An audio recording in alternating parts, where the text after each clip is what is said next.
हम लोग स्टार्ट करने लगे हैं। आज का जो क्वेश्चन है वो बैलेंस स्कोर कार्ड के ऊपर है। ठीक है। बैलेंस स्कोर कार्ड क्या है, पहले इस चीज को समझते हैं। अ, वो हमने पढ़ा हुआ है कि सिर्फ फाइनेंशियली अगर आप एक चीजों को देखते हो ना, सिर्फ फाइनेंशियली अगर आप देखो तो इट विल नॉट वर्क। यानी फाइनेंशियली सिर्फ परफॉर्मेंस को मेजर करोगे तो ये काफी नहीं है। इसलिए हमें फाइनेंशियल के साथ साथ कुछ एडिशन करने पड़ती हैं मैनेजर की परफॉर्मेंस को मेजर करने के लिए, और वो है non financial performance measure. Non financial performance measure, इसमें हमने बैलेंस स्कोर कार्ड का जो कॉन्सेप्ट है, क्योंकि सवाल बैलेंस स्कोर कार्ड का है, तो इसके मुताबिक हमने देखे थे कि बैलेंस स्कोर कार्ड के चार पर्सपेक्टिव्स हैं।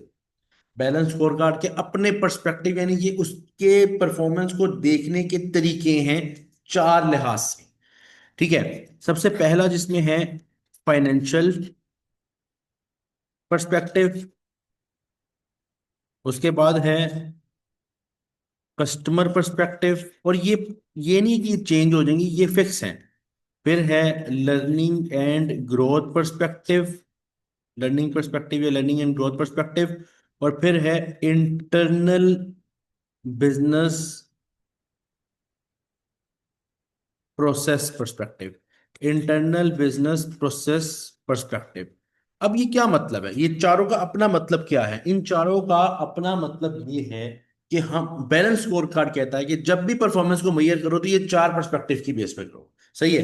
अगर हम बात करें फाइनेंशियल पर्सपेक्टिव की, तो ये तो वही है कि हम किसी को फाइनेंशियली देख रहे हैं। यानी कि उसकी कोई प्रॉफिट रेशियोज देख ली, कोई आरओसी आरओआई देख लिया, या क्या कहते हैं gross profit margin net profit margin देख लिया, एसेट टर्नओवर देख लिया, रेजिडुअल इनकम कैलकुलेट कर ली। यानी ये सारी चीजें ये फाइनेंशियल में आती हैं। ठीक है। और लिक्विडिटी रेशियोज देख ली, वो याद है, efficiency ratios, liquidity ratios, risk ratios, सारी रेशियोज, प्रॉफिटेबिलिटी रेशियोज, ये सारी फाइनेंशियल पर्सपेक्टिव है। तो आपने जब परफॉर्मेंस मेजर करनी है तो फाइनेंशियल पर्सपेक्टिव की बेस पे भी करनी है। फिर कस्टमर पर्सपेक्टिव में ये आता है कि आपका कस्टमर आपसे कितना राजी है, ये भी मैटर करता है, इसमें ये भी ऐड होगा। उसके बाद लर्निंग पर्सपेक्टिव, यानी आप ट्रेनिंग कितनी प्रोवाइड कर रहे हो, आप सीख कितना रहे हो, आप आईटी के आप डेवलपमेंट, यानी जो अब तो दौर बदल रहा है, अपडेटेड दौर में जो अपडेटेड एप्लीकेशन है वो उस पर कितना काम कर रहे हो। यानी अगर आपका एक बिजनेस है, अभी तक वो 20 साल 25 साल पुरानी वो खाते और उस पर चल रहे हो, तो आपको ये चीज सीखनी चाहिए कि जो काम आप पेजेस पे 10 घंटे में कर रहे हो कंप्यूटर में 2 घंटे में कर देना है। तो आप इसको सीखोगे ताकि आपके पास मेन काम करने का टाइम बचे। ठीक है। तो ये भी एक पर्सपेक्टिव है कि आप सीख कितना रहे हो। फिर इंटरनल बिजनेस प्रोसेस पर्सपेक्टिव में ये हमने देखा हुआ है कि ये वो पर्सपेक्टिव है जिसमें आप बिजनेस के अंदरूनी मामला जो हैं उनको कितना बेहतर तरीके से लेके चल रहे हो। जिस तरह फॉर एग्जांपल अगर कोई कंपनी है, जब बैंक है, अब बैंक में हर वक्त लाइन लगी रहती है, टोकन खरीद लो भी फिर भी लाइन लगी रहती है और टोकन के मुताबिक बारी नहीं आती, रश लगा होता है, तो और काउंटर में चार काउंटर में से एक बंदा बैठा होता है, तो ये बड़ा एक बैड इंपैक्ट जाता है कस्टमर पे। लेकिन ये कस्टमर पर्सपेक्टिव नहीं है, ये इंटरनल बिजनेस प्रोसेस पर्सपेक्टिव है कि आपका इंटरनल प्रोसेस इतना स्मूथ हो गया, आने वाला जो भी सर्विस ले रहा है उसको इश्यू ना हो। इसमें सिर्फ ये नहीं कि कस्टमर राजी हो, इसमें एम्प्लॉयज भी खुश हो आपके साथ, जो भी आपको देखने वाला समझे कि यार ये एक स्मूथली ट्रांजेक्शन करते हैं, स्मूथली चलते हैं, कोई भी ऐसा नहीं होता कि आज ये चीज कमिट की और वो चीज हो ना। ठीक है। ये इंटरनल बिजनेस प्रोसेस पर्सपेक्टिव है।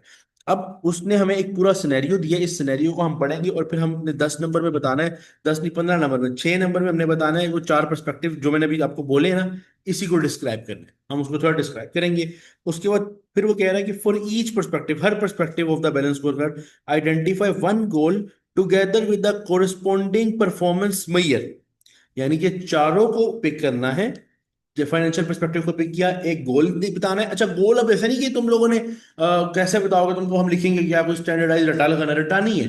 गोल मतलब हम जब पढ़ेंगे तो हम खुद सोचेंगे कि फाइनेंशियली क्या गोल होना चाहिए और उसके लिए परफॉर्मेंस मैयर क्या होना चाहिए। यानी कि इस चीज को समझो, परफॉर्मेंस मैयर एक वो चीज है कि आप मैनेजर हो और आपका एम्प्लॉय सामने बैठा हुआ है, आप अपने एम्प्लॉय की परफॉर्मेंस मैयर करने के लिए क्या चीज इस्तेमाल करोगे, ये होता है परफॉर्मेंस मैयर। तो गोल, जैसे गोल है कि हम प्रॉफिटेबिलिटी, गोल ये कि हम प्रॉफिटेबल कंपनी रहें, तो इसका परफॉर्मेंस मेजर ये होगा कि हम ग्रोस प्रॉफिट और नेट प्रॉफिट मार्जिन निकाल के देखें। ऐसे ही है ना। हम ये देना चाहते हैं हमारे कैश फ्लो के मसले ना हो, तो हम लिक्विडिटी रेशो निकाल के देखें। ठीक है। एक ही बात है। नहीं नहीं नहीं, एक ही चीज है, एक ही चीज। परफॉर्मेंस मेजर करने का मतलब यही है कि आप उसका एनालिसिस कर रहे हो, देख रहे हो कि कितना अच्छा परफॉर्म किया है, बुरा परफॉर्म किया। अच्छा, तो क्या कहते हैं, तो क्या कहते हैं इसके बाद, ये लो ये पेन ले लो। अच्छा, अब इसके बाद एक बात बताई हुई है कि उसने कहा कि आपने एक तो हर हर पर्सपेक्टिव के मुताबिक एक गोल बताना है, फिर उसके साथ उस गोल का परफॉर्मेंस मैयर बताना है, विच कुड यूज बाय जे to measure the company performance. The goals and measure should be specifically relevant to जमेर। ठीक है, यानी जे कंपनी से रेलिवेंट होना चाहिए, यानी इस केस से relevant for each pair of goal and measures, explain why you have chosen them.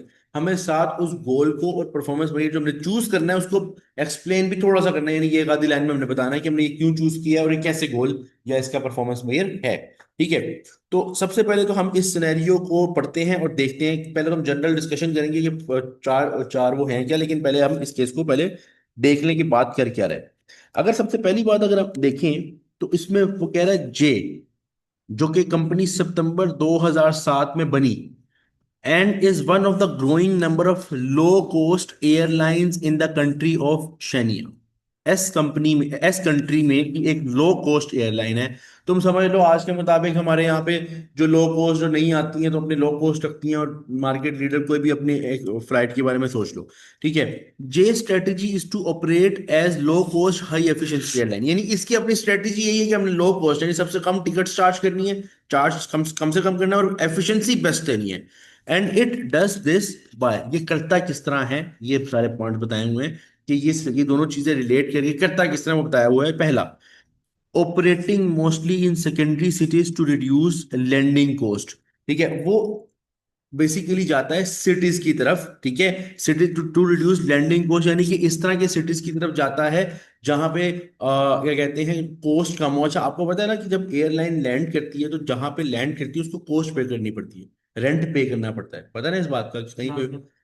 हाँ, लैंड करने के लिए रेंट पे करना पड़ता है। तो एक तो वो उन सिटीज में जाता है जहां पे उनकी कॉस्ट कम लगे, यानी कि एक होता है ना मेजर सिटीज जहां पे लैंड करने की कॉस्ट ज्यादा होगी, जो छोटे सिटीज होंगे वहां कम होगी। ठीक है, उस लिहाज से बताया हुआ है कि उस तरह की सिटीज में जा रहा है जहां पे लैंडिंग कॉस्ट कम हो। अच्छा, ये असल में अपने पैसे बचाना चाह रहा है ना, तो उसके लिए ये कर रहा है।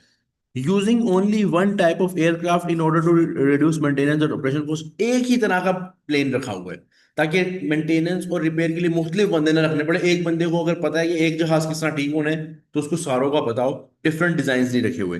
These planes are leased rather than bought outright, यानी ये प्लेन्स उसने खरीदे नहीं हुए बल्कि लीज किए हुए हैं, कि वो प्लेन भी उसने लीज किए हुए हैं, किराए पे नहीं हुए, समझ लो। ठीक है, having only one category of seat class, सिर्फ एक कैटेगरी रखी हुई है, इकोनॉमी क्लास है या जो भी क्लास है उसको एक कैटेगरी में बनाया हुआ है, डिफरेंट कैटेगरीज पे गया है नहीं।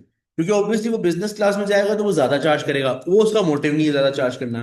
ठीक है, having no pre allocated seats और इन फ्लाइट एंटरटेनमेंट। अच्छा, इसमें वो कह रहा है कि एक तो उन्होंने कोई इन फ्लाइट एंटरटेनमेंट नहीं है, ठीक है, और प्री एलोकेटेड सीट्स का मतलब ये है कि फॉर एग्जांपल अगर इशू होता है, आपको पता है कि अगर एक ये अगर फॉर एग्जाम्पल किसी जहाज के अंदर इशू है, ये जो बैठने की जगह है, तो एक ही होता है कि एक तो होती है ना प्रॉपरली कि आपको एलोकेट हो गई सीट्स वगैरह सब कुछ। ठीक है, एक होती है कि अगर फॉर एग्जाम्पल फॉर इमरजेंसी किसी सीट में इशू आता है तो कुछ एक्स्ट्रा उन्होंने रखा होता है सीट्स। पूरा जहाज कभी भी फुल होके नहीं जाता, ठीक है, कभी भी फुल होके नहीं जाएगा पूरा जहाज। लेकिन जहाजों में नॉर्मली ये होता है कि प्री एलोकेटेड सीट्स होती हैं कि कहीं इशू हो तो उस पर शिफ्ट कर दिया जाए। लेकिन इन्होंने ये सिनेरियो नहीं रखा हुआ, क्यों? क्योंकि उन्होंने उन्हें है कि हम खाली सीट क्यों लेके जाएं, अगर एक बंदा कस्टमर आ रहा है तो उसको भी वहीं घुसा दें। ठीक है, यानी कि ये मतलब अपने, प्री एलोकेट का मतलब ये नहीं होगा कि उन्होंने पहले से सीट नंबर असाइन नहीं किया हो, बाद में मतलब जो जैसे बैठते हैं वैसे असाइन होता जाता है। यार ये इस, क्योंकि यूजुअली क्या होता है वो जो खिड़की वाली सीट होती है वो लेकिन खिड़की इसे होती है। कॉस्ट नहीं, इसे कॉस्ट कैसे बचेगी? खिड़की वाली सीट यूजुअली एक्सपेंसिव होती है, नॉर्मल सीट थोड़ी सी चीप होती है, मिड मिड वाली जो सीट होती है उन्होंने उसमें पैसे एलोकेट नहीं किया इस होगा। सिनेरियो में बिल्कुल ठीक कह रहे हो। अगर हम विंडो सीट्स के मुताबिक देखें कि हो सकता है कि उन्होंने ये सिनेरियो इस तरह लिखा हुआ कि नो प्री एलोकेटेड सीट्स का मतलब कि आप जैसे बोर्डिंग के वक्त आपको एक सीट असाइन कर देते हैं, लेकिन यहाँ पे ऐसा सिनेरियो नहीं है, यहाँ बस वाला हिसाब है, जिस पर बैठो, ठीक है, तो वो जाके बैठ जाओ अपने मुताबिक बैठ जाओ, अब जिसको जो सीट मिल गई उसकी नसीब।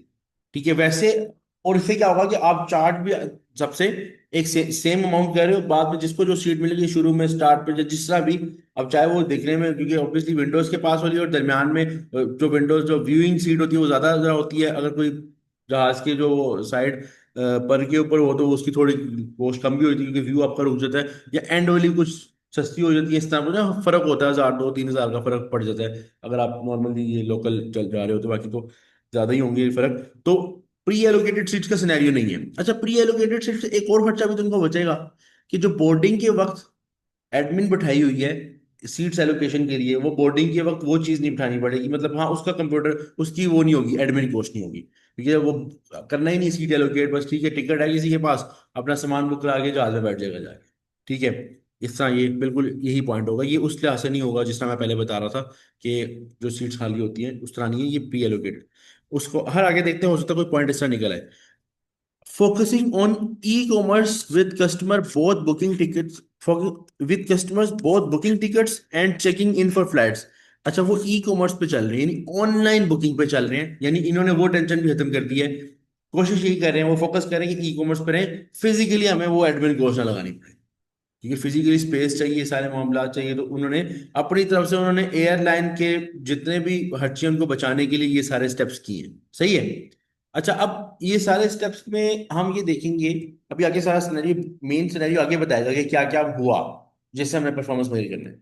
इससे ये हमें पता चल गया कि फाइनेंशियली इसने काफी अच्छा करने की कोशिश की है, कॉस्ट बचाने की कोशिश की है, लेकिन हो सकता है इसके कॉस्ट बचाने पे काफी, अब देखो ना वो आप, तुम इसका नॉन फाइनेंशियल में ये देखो, भाई मुझे खिड़की वाली सीट नहीं मिली, मैं भागा भागा गया, मैं कहा मैं खिड़की वाली सीट लेनी है। ठीक है, वहाँ पर डॉग वहां फटा हो गया, जहाज में तो फटा रहेगा। और हम जैसे जो पाकिस्तानी आवाम की पहले क्या मैंने बात है। देखी थी, पहले मैंने देखी हाँ, थी। हाँ वो भी मतलब मुख्तलिफ इसके सिनेरियो भी निकलेंगे। अभी आगे पढ़ते हैं कि क्या सिनेरियो। यूजुअली एयर होस्टेस होती है, यहाँ पे बस कंडक्टर होगा। यहाँ पे बस कंडक्टर होंगे, यहाँ पे एयर होस्टेस की जगह कुछ बस कंडक्टर्स वगैरह होंगे, साथ में दाल निम्को वाला भी एंटर हो रहा होगा सब कुछ। ऐसा सिनेरियो कुछ नहीं है, ये बाजार की हद तक था। तो अब ये कहते हैं ना, ये जो ये इश्यूज वगैरह होंगे, हो सकता है माहौल वहां पे एनवायरनमेंट खराब हो जाए, कि भाई मुझे ये सीट चाहिए, वो बोले भाई बताओ कहाँ नाम लिखा हुआ है तुम्हारा। ठीक है, इस तरह कोई सिनेरियो ना हो जाए। ठीक है, अब आगे पढ़ते हैं कि आगे आगे की गेम क्या है, आगे की गेम क्या है। ठीक है। अच्छा, अब the airline was given an on time arrival ranking of seventh best by country's aviation authority। यानी ये सेवन्थ पे आ रही है, सेवन्थ रैंक है किस में, ऑन टाइम अराइवल में। यानी कि पहले नंबर पे जो बिल्कुल टाइम पे अराइव करती है, बड़ा जरूरी होता है ऑन टाइम अराइवल करना, क्योंकि वो फिर अगले को इशू होता है एयरपोर्ट की मैनेजमेंट में। तो ये सेवन्थ नंबर पे आ रही है ऑन टाइम अराइवल पे। Who rank all 50 of the country airline, यानी 50 में से ये कितने नंबर पे आ रही है, सेवंथ नंबर पे आ रही है। Based on the number of flights which arrive on time eight there destination, यानी कि जो डेस्टिनेशन पर टाइम पे अराइव करती है, 50 में से ये सातवां नंबर है। 48 जमेर flights was cancelled in 2013 compare to 35 in 2012। 2012 में 35 फ्लाइट्स हुई थी कैंसल, अब 48 हुई है। ये कोई बात अच्छी नहीं लग रही performance. This increase was due to an increase in the staff absentees rate, जो एट द जमेर from 3 days per staff member per year to 4.5 days, यानी कि स्टाफ एब्सेंटी रेट था 3 days पर ईयर, यानी कि एवरेज निकाला कि 3 दिन स्टाफ ने छुट्टी की है, हर स्टाफ ने 3 दिन छुट्टी की, ये अब हो गया 4.5, 4.5 दिन पर स्टाफ पर ईयर, एवरेज निकाला सबका। समझ आए बात की। ठीक है, यानी कि वो कह रहा है एब्सेंटीज बढ़ने की वजह से वो कैंसिल हुई है। ठीक है, यानी यहाँ पे मैं 2 पॉइंट्स पता चले, एक तो वो जहाज की फ्लाइट कैंसिल हुई, दूसरा एब्सेंट, ये 2 पॉइंट्स निकलेंगे यहाँ से। देखते हैं आगे। हालांकि वो वजह, उसकी वजह बताइए, वो वजह में है, लेकिन दोनों पॉइंट्स एक अच्छे पॉइंट्स नहीं है। उसके बाद कह रहा है an average ground turn around time for airline in S is 50 minutes. Average turn around, यानी कि एक जहाज जब आता है पिकअप करने के लिए, तो वो आता है, आके कस्टमर को बिठाता है, पैसेंजर्स को बिठाता है और उड़ जाता है। इसका टाइम कितना है, 50 minutes. Meaning that on average planes are on ground for cleaning, refuelling etcetera for 50 minutes before departing again. यानी कि वो 50 आया जहाज, उसकी क्लीनिंग रिफ्यूलिंग सब कुछ 50 मिनट में हो जाती है, उसके बाद वो मतलब डेस्टिनेशन की तरफ निकलता है। आगे, customer satisfaction surveys have showed that 85% of customers are happy with the standard of cleanliness of J planes, यानी कि 85% सिर्फ उससे मतलब खुश हैं, मेजॉरिटी कुछ मेजोरिटी खुश हैं फिलहाल। ये अच्छा लग रहा है पॉइंट, आगे देखते हैं। Number of passengers carried by airline has grown from 3 lakh passengers on the total of 3428 flights in 2007 to 9 lakh 20,000 passenger on 7650 flights in 2013। यानी इसने हमें 2007 को कंपेयर किया 2013 से, 2007 को यानी 6 साल पहले को compare- जब स्टार्ट किया था काम तब से कंपेयर किया। पर फ्लाइट पर देख सकते हैं हम परफॉर्मेंस में देख सकते हैं 3 लाख से 9 लाख 20 पे चला गया। फ्लाइट यहाँ से यहाँ तक चल देखते हैं भी जाके कैलकुलेट करते हैं।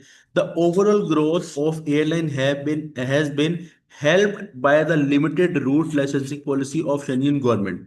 Overall growth of the airline has been help, यानी कि वो कह रहा है कि जो ग्रोथ आई है वो क्यों आई है, due to the limited route licensing policy of S government ने कोई लिमिटेड रूट लाइसेंसिंग पॉलिसी निकाली है। अब क्या है, which has given J almost monopoly status on some of its route. असल में हुआ यह है कि कोई लाइसेंस वगैरह की गेम हुई है जिसकी वजह से कहीं कहीं कहीं कहीं रूट्स पे ना सिर्फ जे ही मार्केट लीडर है, यानी जे के पास मोनोपोली है उसमें, तभी वो एक इंक्रीमेंट आया इसके पास, ठीक है। However, the government is now set to change this policy with almost immediate effect. Government करने लगी है change ये policy and it has become more important than ever to monitor performance effectively. यानी गवर्नमेंट अब ये जो लाइसेंसिंग पॉलिसी है इसको चेंज करने लगी है। अभी तक तो वो जब तक लाइसेंसिंग पॉलिसी थी limited route licensing policy, limited route जो है ना, हो सकता है लिमिटेड रूट का यहाँ से ये मतलब हो कि जैसे ये बता रहा था कि ये सेकेंडरी सिटीज में उतरता है, ठीक है। सेकंड, और इसी के पास इसकी थी क्या कहते हैं लाइसेंस था, ठीक है, जो इनके पास था जिसमें इनका मोनोपोली थी, यानी ये ऐसे शहरों में होता था जहाँ पे कोस्ट कम हो लैंडिंग की। हो सकता है कि ये इस तरह की शहरों का लाइसेंस इसके पास हो, लेकिन अब ये वो रूल खत्म करने लगे कि इसका लाइसेंस नहीं होगा, यानी कोई भी लैंड कर सकता है। समझ आई बात की कि कहीं भी कोई भी इजाजत के साथ लैंड कर सकता है। अब अगर वो लैंड कर सकता है कोई भी जहाज, तो इनकी मोनोपोली खत्म हो जाएगी। तो इसलिए वो कह रहे हैं कि हम परफॉर्मेंस को सही से मेजर करें कि हम सही काम कर रहे हैं कि नहीं कर रहे। अपने पास बहुत से पॉइंट ऐसे इकट्ठे हो गए जिससे हम मेजर कर सकते हैं। पहले तो वो कह रहा है describe each of the four perspective of balance score card. Balance score card की जनरल पर्सपेक्टिव, इसमें कोई रिलेट नहीं करना, हमने सेकंड केस में रिलेट करना है, बी पार्ट में, पार्ट ए में रिलेट नहीं करना। इसकी डेफिनेशन वैसे तो हमें वो फाइनेंशियल सारे पर्सपेक्टिव पता है, लेकिन एक बार तो इस डेफिनेशन के लिए मैं आपको स्टैंडर्ड सोल्यूशन पढ़ा देता हूँ कि उस स्टैंडर्ड सोल्यूशन में चारों पर्सपेक्टिव को किस तरह उसने बताया हुआ है।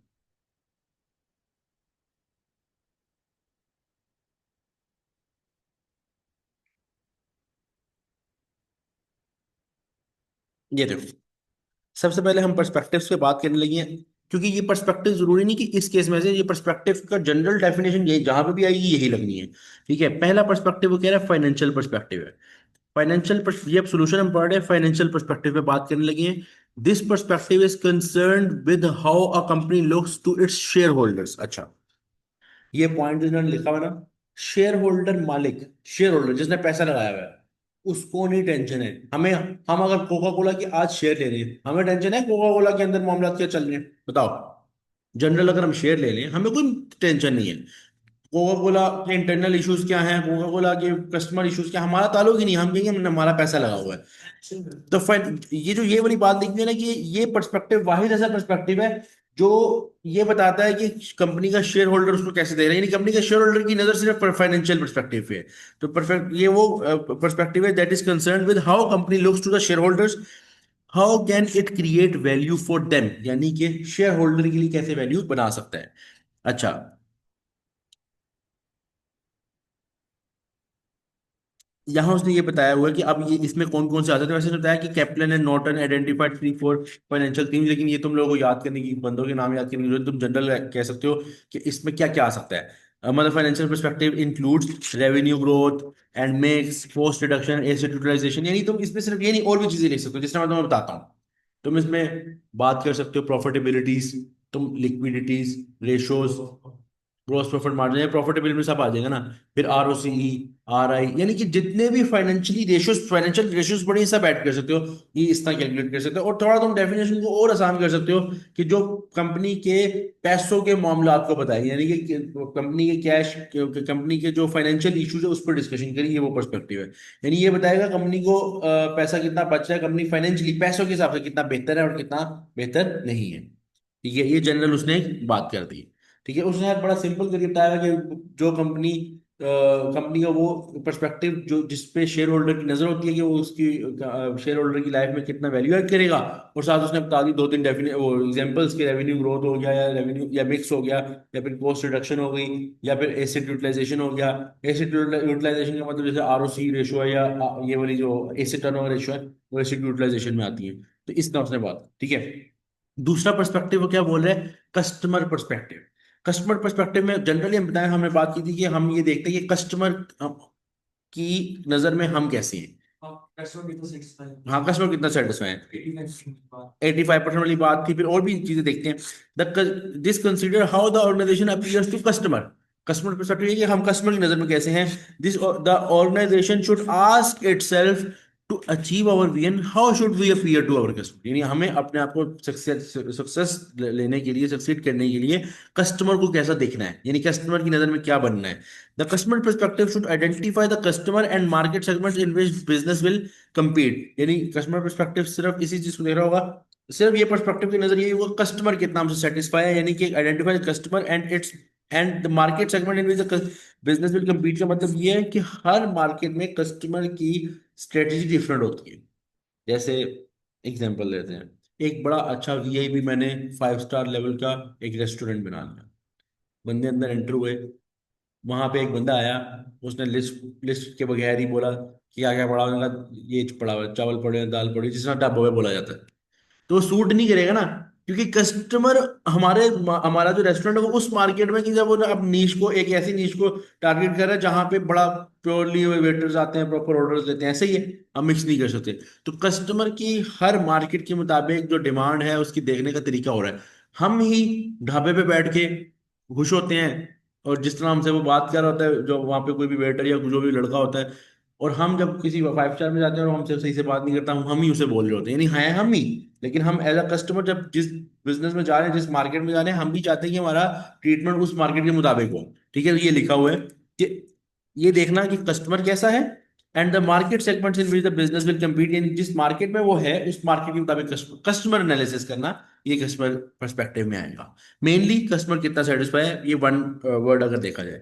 There is a strong link between the customer perspective and the revenue objective in the financial perspective.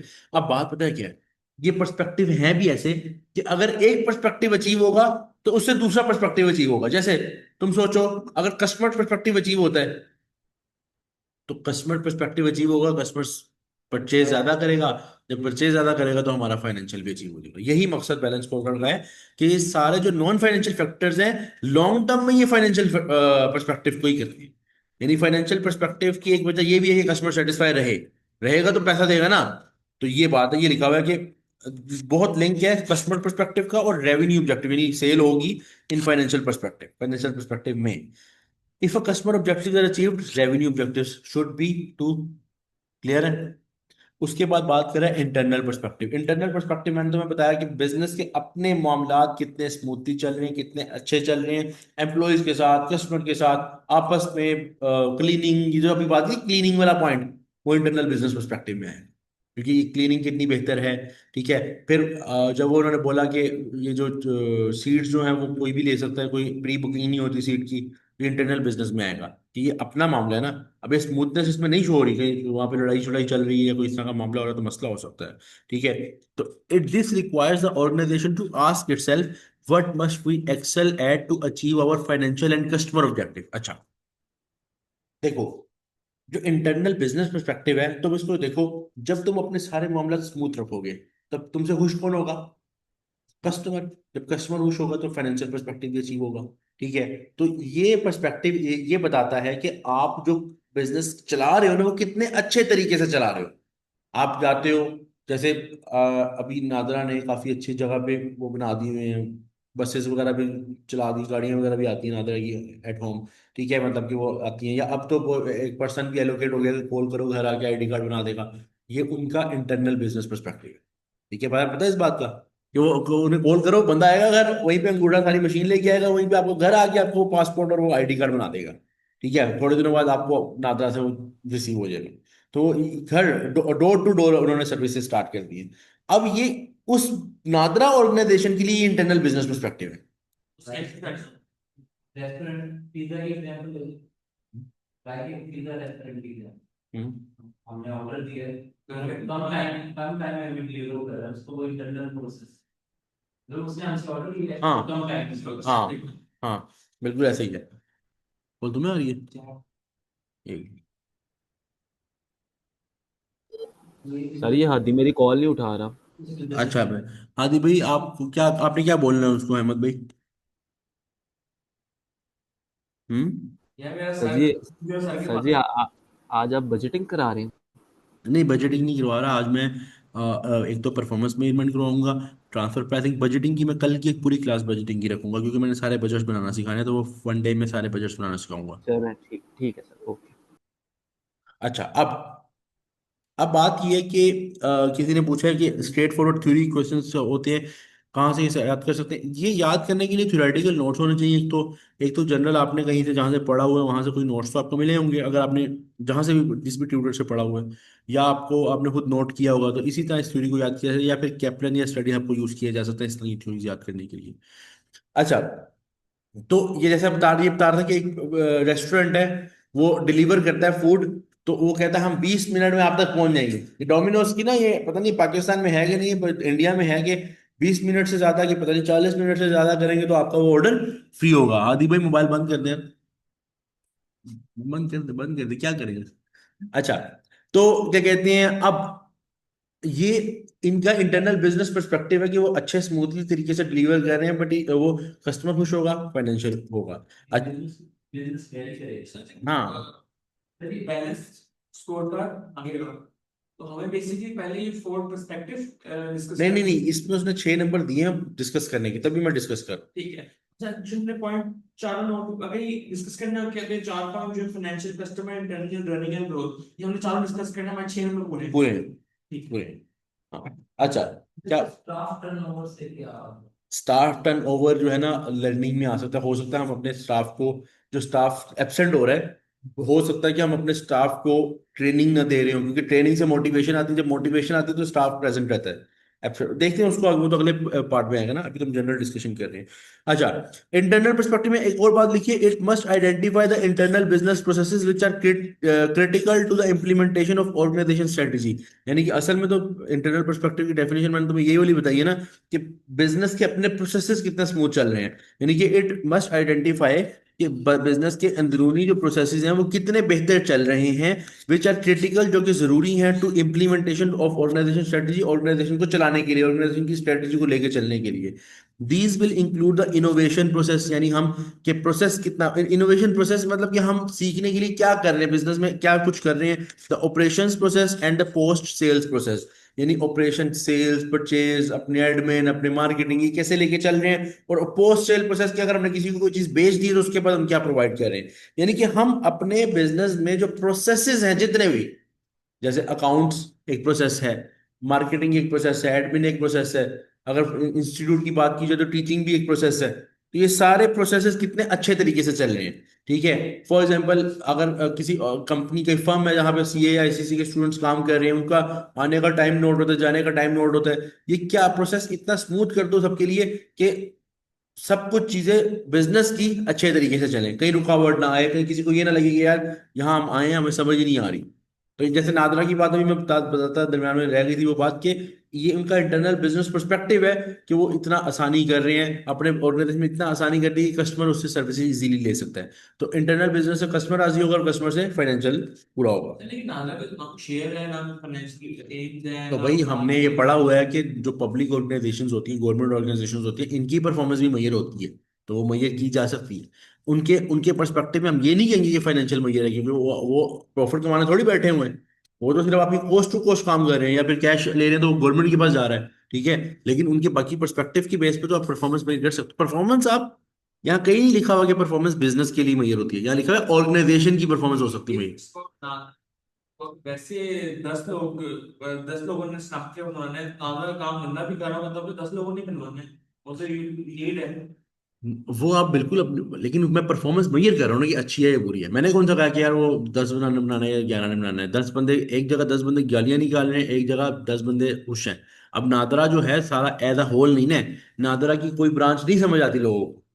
NADRA की 2-3 ब्रांचेस हैं। अब जो ब्रांच टाउन हॉल माल रोड पे है वहां पे टोकन सिस्टम है, जो वहां पे गड़ी शो के पास है वहां पे टोकन सिस्टम है। लेकिन मैं नादरा की एक ऐसी ब्रांच बताऊंगा, सुबह से लेकर रात तक लगे रहोगे, नहीं मिलेगा। आज से 7-8 साल पहले, 7-8 साल पहले भी नहीं, तकरीबन 13-14 साल पहले जब मैं अपनी मदर के साथ इस तरह चला गया नादरा। भाई हम सुबह 9 बजे गए थे, हम रात को 8 बजे सिर्फ फ्री हुए थे, 11 घंटे खड़े रहे थे लाइन में। 11 घंटे 12 घंटे लाइन में खड़े रहे। इतना बुरा हाल था कि वो एक लाइन से निकले दूसरी लाइन में लग जाए और लाइन में ही खड़े रहे, बैठने का टाइम नहीं मिला। ठीक है। और रात को जाके डॉक्यूमेंट सिर्फ सबमिट करा के आए थे, उसका फिर आईडी कार्ड बाद में कभी मिलना। इस तरह सीन था आज से 10-12 साल पहले हमारे पुराने कुछ। कभी फिर अगला दिन फिर अगला दिन हो जाता था। अब तो गवर्नमेंट के बड़े बहुत हमारा जो है ना इम्प्लीमेंटेशन, ये बड़ी सक्सेस है हमारी इस चीज में कि हमारे ये जो सिस्टम्स है ना। बहुत बड़ा अच्छा। अब नादरा की तकरीबन सारे काफी अच्छे हो चुके हैं। तो एक बात करो कि ये बात होती है जैसे पासपोर्ट ऑफिस है इस तरह की, मतलब गवर्नमेंट देख लो या बिजनेस में साइड पे आ रहे हो तो बिजनेस में देख लो। तो इंटरनल बिजनेस प्रोसेस पर्सपेक्टिव की वजह से परफॉर्मेंस मैयर करना, हमने कौन सा कहा कि ऐसे करो, हमने बताना है अच्छा है या बुरा, बस ठीक है। उसके बाद लास्ट पे है लर्निंग एंड ग्रोथ पर्सपेक्टिव। ये पर्सपेक्टिव क्या बताता है कि एक ऑर्गेनाइजेशन अपने आप को कितना सिखा रही है, मतलब अपने ट्रेनिंग्स अपने सीख कितना रही है, नई चीजों पे कितना इंप्लीमेंट कर रही है, क्योंकि दौर के साथ चलना जरूरी है। अब नोकिया की एग्जांपल मैंने तुम लोगों को क्लास में भी दी थी कि नोकिया ने लर्निंग ग्रोथ पे नहीं काम किया, इनोवेशन पे नहीं काम किया। उन्होंने कहा हम तो यहाँ पे लीडर और लीडर रहेंगे, लेकिन वो नहीं रहे लीडर, खत्म हो गए क्योंकि उन्होंने लर्निंग पे काम नहीं किया। तो लर्निंग एंड ग्रोथ पर्सपेक्टिव में क्या है, this requires the organization to ask itself whether it can continue to improve and create value। यानी वो ये है कि ऑर्गेनाइजेशन खुद से पूछे कि क्या वो ग्रो करना चाह रही है, क्या वो इंप्रूव करना चाह रही है। ठीक है। The organisation must continue to invest in infrastructure, यानी कि अपने ऑर्गेनाइजेशन को बेहतर करो, खूबसूरत करो। People systems and organisational procedures, जैसे ये इन लोगों में इन्वेस्ट करो। यानी कि किस तरह, पीपल में एम्प्लॉय जैसे हैं, तो एम्प्लॉय को तुम अच्छे से ट्रेनिंग्स प्रोवाइड करो, एम्प्लॉयज की सिक्योरिटी सेफ्टी के लिए काम करो, एम्प्लॉयज को क्या कहते हैं इतने वो मोटिवेटेड हो कि वो अगले दिन आए। अभी इसमें एक बात लिखी हुई थी कि एम्प्लॉय एब्सेंटीज रेट बहुत ज्यादा हो गया है, सुना था ना, एब्सेंट ज्यादा हो गए हैं। तो हो सकता है कि हम उन्हें ट्रेनिंग ही ना दे रहे हो सकता है वो मोटिवेट ही ना हो। देखो उनको मोटिवेट करना पड़ता है, ग्रोथ के लिए उनको मोटिवेट करना पड़ता है, और मोटिवेट होगे तो वो आएंगे। ठीक है। ऑर्गेनाइजेशनल प्रोसीजर्स, यानी कि प्रोसीजर है, अब एक प्रोसीजर है, मैं खाते बना रहा हूँ रजिस्टर पे। अब भाई दौर आ गया, क्विक बुक्स का दौर आ गया, कहाँ कहाँ दौर पहुंच गया, 2 2 मिनट में घंटों का काम हो रहा है, मैं अभी भी वो खाते खोल के बैठा हूँ, वो रजिस्टर खोल रहा हूँ, पुराने खाते ढूंढ रहा हूँ, जबकि एक सर्च एक बटन एक क्लिक पे मैं सारा ये काम कर सकता हूँ। मैं क्यों नहीं कर रहा, क्योंकि मैं ऑर्गेनाइजेशनल प्रोसीजर में लर्निंग एंड ग्रोथ पर्सपेक्टिव नहीं लेके आ रहा। ये बड़ा जरूरी है बिजनेस के लिए कि चारों पर्सपेक्टिव, बैलेंस स्कोर कार्ड का ये कहना है कि चारों पर्सपेक्टिव हो in order to improve the capabilities which will help other 3 perspective to be achieve. हाँ, अब लर्निंग एंड ग्रोथ जब अचीव होगा तो हम अपने अपडेट प्रोसीजर पे रहेंगे, यानी अपडेटेड प्रोसीजर पे रहेंगे। जब अपडेटेड प्रोसीजर पे रहेंगे, जब हम हर चीज आज के दौर के मुताबिक करने की कोशिश करेंगे, तो ऑब्वियसली क्या होगा, इंटरनल बिजनेस प्रोसेस बेहतर होगा, क्योंकि हम अपडेटेड चीज फास्ट चीज की तरफ जाएंगे, इफेक्टिव चीज की तरफ जाएंगे, तो इंटरनल बिजनेस अचीव होगा। इंटरनल अचीव होगा तो क्या अचीव होगा, कस्टमर। कस्टमर अचीव होगा तो फाइनेंशियल, यानी इसकी गेम ना यहां से यहां तक जाती है। एट लास्ट ये भी पैसों का पुजारी है। बैलेंस स्कोर कार्ड बोल रहे हैं नॉन फाइनेंशियल, लेकिन वो तीनों पॉइंट्स में डिस्कस कर रहा है कि एट लास्ट गेम कहां तक जानी है, पैसे तक जानी है। क्योंकि एट लास्ट आपका जो शेयर होल्डर है उसने आप पे पैसा लगाया हुआ है, और उसका इंटरेस्ट आपने देखना है। वो जितना मर्जी कर, हाँ जितना मर्जी आप कह लो। देखो बिजनेस में एक असूल है, बिजनेस वर्ड ये है, जितने की ली है चीज उससे महंगी बेचो, यही है ना, और दरमियान का मार्जिन तुम्हारी जेब में जाएगा। इसके अलावा कोई रूल है बिजनेस का, कोई भी रूल सोचो, कुछ भी सोच लो, बिजनेस का जब नाम आ गया, या तो आप कोई चैरिटेबल ऑर्गेनाइजेशन चला रहे हो समझ आती है, कोई एनजीओ चला रहे हो समझ आती है। जब आप बिजनेस में आ गए हो ना, फिर यही असूल है कि जितने की चीज बेच रहे हो उससे खरीद आपकी कम हो, बेचना ज्यादा हो, आपका बिजनेस चल जाएगा। ठीक है। ये सारे पर्सपेक्टिव एट लास्ट फाइनेंशियल को इस तरह मेजर कर रहे हैं कि आपने एट लास्ट मुंह दिखाना है शेयर होल्डर। ठीक है। समझ आ गई, ये 4 पॉइंट मैंने थोड़ा डिस्कस कर दिए ताकि ये टॉपिक भी हमारा क्लियर हो जाए, और ये जहां पे भी आए तुम्हें आइडिया रहे। ठीक है। थोड़ा टाइम ज्यादा जरूर लगा रहे हैं, लेकिन ये है कि इसका फायदा तुम लोगों को एग्जाम में इंशाल्लाह होगा। अच्छा, अब हम जा रहे हैं अपने सेकंड पॉइंट की तरफ। अब तुम लोगों से, क्योंकि ये जनरल थ्योरेटिकल है तो इसको कहीं लिखने की जरूरत नहीं, तुम लोगों से जनरली मैं पूछूंगा और तुम लोग मुझे बताओगे। अब हमने हर पर्सपेक्टिव के मुताबिक एक एक पॉइंट बताना है, हर पर्सपेक्टिव के मुताबिक एक एक पॉइंट बताना है कि इसमें गोल क्या होगा और उसका परफॉर्मेंस मेजर क्या होगा। सबसे पहले हम बात करें फाइनेंशियल पे, अभी सिर्फ फाइनेंशियल पे बात करेंगे। क्या गोल होगा ये केस देखते हुए, और कोई परफॉर्मेंस मेजर भी बताना है कि उस गोल को मेजर किस तरह करेंगे। हमने पूरा केस पढ़ा, फाइनेंशियल कोई मेजर है यहाँ पे, यानी गोल फाइनेंशियल में क्या गोल होना चाहिए। ये बिजनेस है ना एक तो, ये कोई चैरिटी तो नहीं है। केयर किसी आप ये प्रोवाइड कर सकते हैं इनको, कैटेगरी सीट की कैटेगरी को चेंज कर सकते हैं, फाइनेंशियली हो जाती है। लेकिन बात यह है कि कॉस्ट बढ़ जाएगी हमारी, जी कॉस्ट बढ़ जाएगी। हमने बेसिकली करना क्या है, हमारा क्वेश्चन क्या है उस पर? क्वेश्चन फिलहाल ये कि अभी फिलहाल पहला पर्सपेक्टिव जो फाइनेंशियल है उसमें गोल क्या होना चाहिए हमारा, उसमें हमारा वो परफॉर्मेंस मेजर करने के लिए सर एम्प्लॉय। उसमें उसमें अगर शेयर होल्डर को वेतन देना है तो मैं फ्लाइट्स के लिहाज से पैसेंजर की सेटिस्फेक्शन गेन करना है। वो पैसेंजर सेटिस्फेक्शन कस्टमर पर्सपेक्टिव में आ जाएगा। तो अगर पैसेंजर की तादाद बढ़ेगी, फ्लाइट्स की तादाद बढ़ेगी, ये तो चीज फिर उसको मतलब फायदा होगा। तुम एक सोचो, एक चीज सोचो, अगर पैसेंजर की तादाद बढ़ती है तो कॉस्ट पर पैसेंजर कम हो जाएगा। ये बात है कि नहीं है। प्रॉफिट मार्जिन तो प्रॉफिटेबिलिटी प्रॉफिटेबिलिटी बेहतर हो जाएगी, वो माइंड में रखना है, माइंड में वो भी रखना है और हर पर्सपेक्टिव देना है। तुम सोचो अगर आपका जहाज जो आ रहा है, तुम वो कैलकुलेट कर रहे हो ना कि कितने जहाज थे और बोला 2007 और 13, निकालो जरा, ये चीज निकालो, जरूरी है ये चीज। देखो जरा जब सर बी जो है 2013 के अंदर इट्स 120 पर कस्टमर पर प्लेन ना, पर पैसेंजर, प्लेन 120 पैसेंजर्स हैं, अच्छा पर प्लेन 120 पैसेंजर है। 7 फ्लाइट्स है ना, हाँ ठीक है। और पहले कितना था, 120 है अभी। यहाँ देखो कितने पैसेंजर थे पर फ्लाइट। उधर ऐसा 80 से आना। नहीं 80 से हमारा है, हमारी पैसेंजर्स की तादाद बढ़ी है फ्लाइट्स के लिहाज हमारे पैसेंजर की तादाद बढ़ी है, तो ये हमारा एक गोल हो सकता है कि ये मजीद बढ़े, यानी हमने यही बताना है, ये गोल बताना ना। तो हम ये लिख सकते हैं कि इंक्रीज, ये अच्छा सॉल्यूशन में भी कोई और बात लिखी हो, कोई मसला नहीं है, तुमने अपने मुताबिक जहन से लिखनी है, एग्जामिनर तुम्हें नंबर देगा। इंक्रीज इन कस्टमर की जगह पैसेंजर लिखना, कस्टमर नंबर्स, और इसका परफॉर्मेंस मेजर क्या होगा, कॉस्ट पर पैसेंजर। हम इससे देखेंगे कि देखो ना, जब हमारा कॉस्ट पर पैसेंजर कम होगा तो ऑब्वियस इसका मतलब ये है कि हमारा वो गोल अचीव हो रहा है, कि कस्टमर बढ़ रहा है, कस्टमर बढ़ा है तो हमारा फाइनेंशियल पर्सपेक्टिव अचीव हो रहा है, कि इससे हमारा रेवेन्यू बढ़ेगा, क्योंकि रेवेन्यू तो बढ़ेगा। ठीक है, तो इस तरह लिख सकते हैं। अब इसको पढ़ते हैं वहां से जहां इसने लिखा हुआ है। इसने क्या क्या लिखा हुआ है, इसने अपने मुताबिक गोल लिखे हैं, इसने एक से ज्यादा गोल लिखे हुए हैं। ठीक है, सबसे पहले फाइनेंशियल में जो लिखा हुआ है टू यू। अब इसलिए तुम लोगों ने इस बात पे परेशान नहीं होना कि इसने क्या को कितने टेक्निकल पॉइंट्स लिखे हैं। तुम्हारे जहन में जब पेपर में जो चीज आ रही है तुमने वैसे ही लिखना है।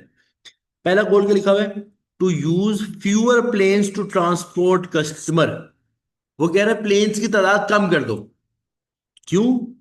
क्योंकि वो कह रहा है कि अगर दिन में 5 जहाज चला रहे हो तुम 4 चला लो, अगर तुम्हारा यूटिलाइजेशन हो सकती है, यानी कि अगर 5 जहाज में इतना पैसेंजर आ रहा है कि वो 4 जहाज में एडजस्ट हो सकता है, तो दिन में 4 जहाज चला लो।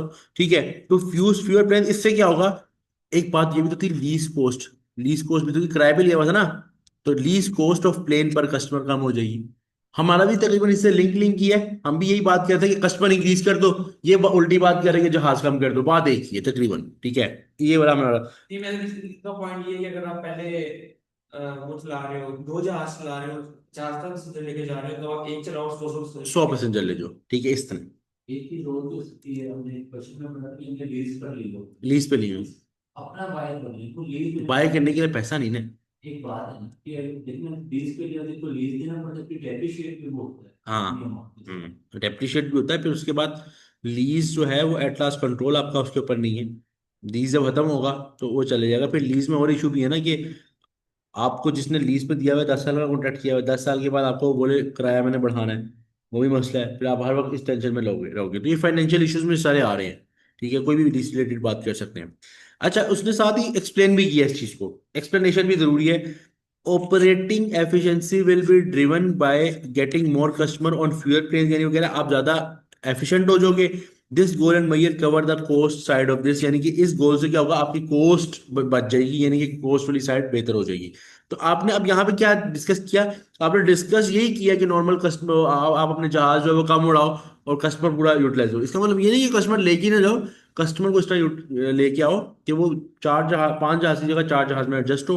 अब ये भी नहीं कि वो कुछ ऐसे ऊपर से पकड़ के तो जा रहा हो जहाज में, अगर आपको लग रही है कि जहाज की यूटिलाइजेशन के बारे में। ठीक है, उसने कहा हमें यूटिलाइजेशन बताइए कि जहाज की यूटिलाइजेशन कितनी है, कितना जहाज यूटिलाइज हो रहा है। बाद में पुलिस ने आपके जो लेस फ्यूल करते हैं, यहाँ पर उसने फ्यूल की बात की है कोई ऐसी, चलिए हम कर सकते हैं बात। उसने कहा केस में जो लिखा है उससे रिलेटेड बात करनी है। अच्छा, इसकी एक्सप्लेनेशन दे दी। अच्छा, अब एक और गोल उसने दे दिए, एक और गोल उसने दे दिया यहाँ पे। वैसे में हमें एक गोल और एक परफॉर्मेंस में मैं बताना, दो बता दिए वैसे ही सोल्यूशन में। To increase the seat revenue per plane, यानी कि हम हर सीट से जो रेवेन्यू, यार देखो ना, मैं तो एक जनरल बात बताऊं, तुम लोगों को इतना कोई टेक्निकल टॉपिक नहीं है। फाइनेंशियल मैयर में दो ही चीजें हैं, या सेल बढ़ाओ या कॉस्ट कम करो। पहले उसने कॉस्ट कम करने वाला पॉइंट बता दिया, फिर उसने कहा कि आप अपनी पर सीट रेवेन्यू बढ़ा दो। ये भी आपका गोल हो सकता है। अब इसका परफॉर्मेंस मैयर क्या होगा, रेवेन्यू पर अवेलेबल पैसेंजर माइल, यानी रेवेन्यू पर पैसेंजर निकालो, यही इसका मैयर होगा। रेवेन्यू पर पैसेंजर अगर पिछले साल से ज्यादा है, तो इसका मतलब हमने फाइनेंशियल परफॉर्मेंस मेजर कर लिया, यानी बता दिया। Explanation, this cover the first part of achieving operating efficiency by having fewer empty. हाँ, देखो, जितना आपका रेवेन्यू पर पैसेंजर ज्यादा होगा, इसका मतलब हमारा पूरा जहाज सही से यूटिलाइज हुआ है।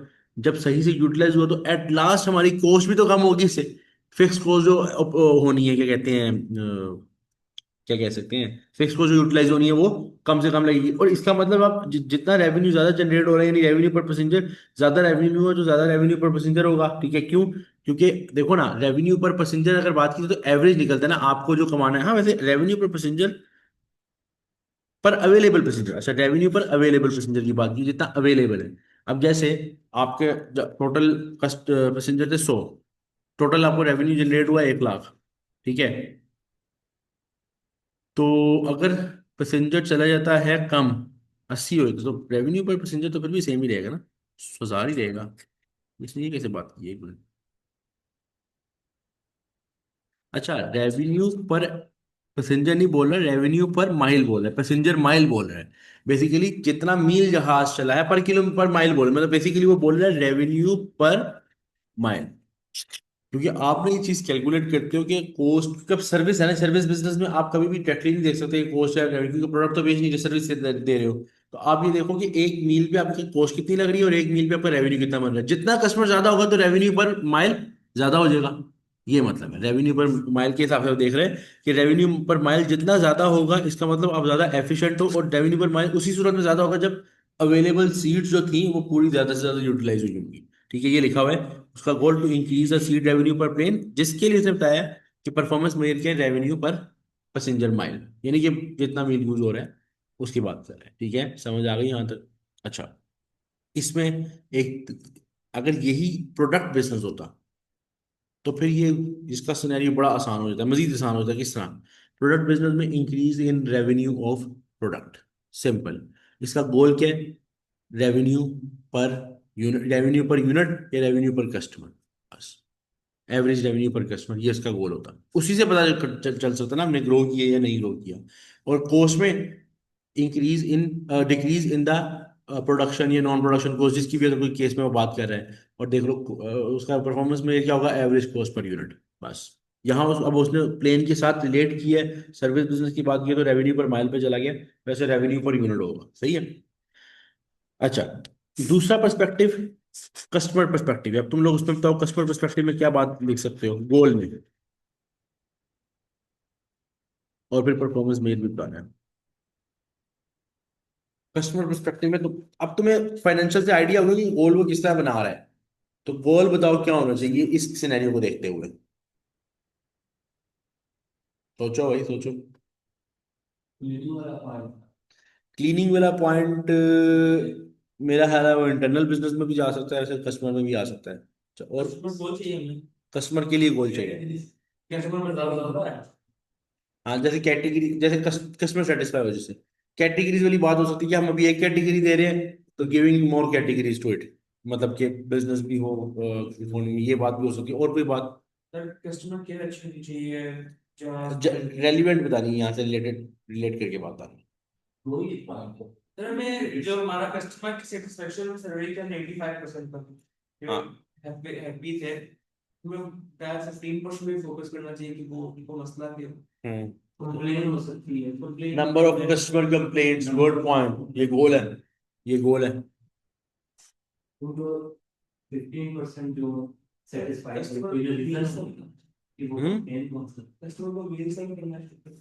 हाँ, ये तो रोटी भी नहीं खिला रहा था। ऑन फ्लाइट एंटरटेनमेंट नहीं है वही सबसे बड़ा पॉइंट। ये जो पॉइंट है।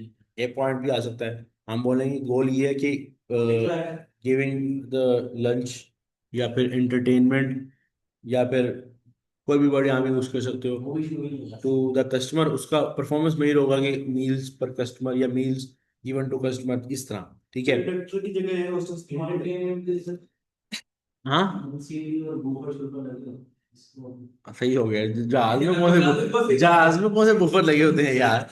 नहीं अच्छा जनाब तो बड़ी सी हमें सिंपल तो लिख सकते हैं। जहाज कैसे भी बात जहाज में बुफर, जहाज में क्या, हाँ तो वही वकास भाई। अच्छा, कस्टमर पर्सपेक्टिव में अब देखो उन्होंने क्या गोल लिखा है, to ensure that flights are on time. ये वैसे अचीव कर रहे थे इस चीज को हम, लेकिन 7वें नंबर पे थे। हम 7वें नंबर पे थे ऑन टाइम अराइवल में, हम उसके ऊपर आए हैं बल्कि। एक गोल तो ये है कि हम फ्लाइट टाइम पे पहुंचाएं, कस्टमर पर्सपेक्टिव है। अब इसका परफॉर्मेंस में क्या होगा, ऑन टाइम अराइवल रैंकिंग जो है वो एविएशन अथॉरिटी में हमारी क्या है। अभी तो 7 है, इसको बेहतर करें बेसिकली। हमें जनरल बताना है कि पर्सपेक्टिव का गोल क्या है, और उसका परफॉर्मेंस को किस तरह मेजर करेंगे। तो इस चीज को इसी तरह मेजर कर सकते हैं अगर हम अपनी रैंकिंग देख लें। और रैंकिंग क्या है, 7 नंबर।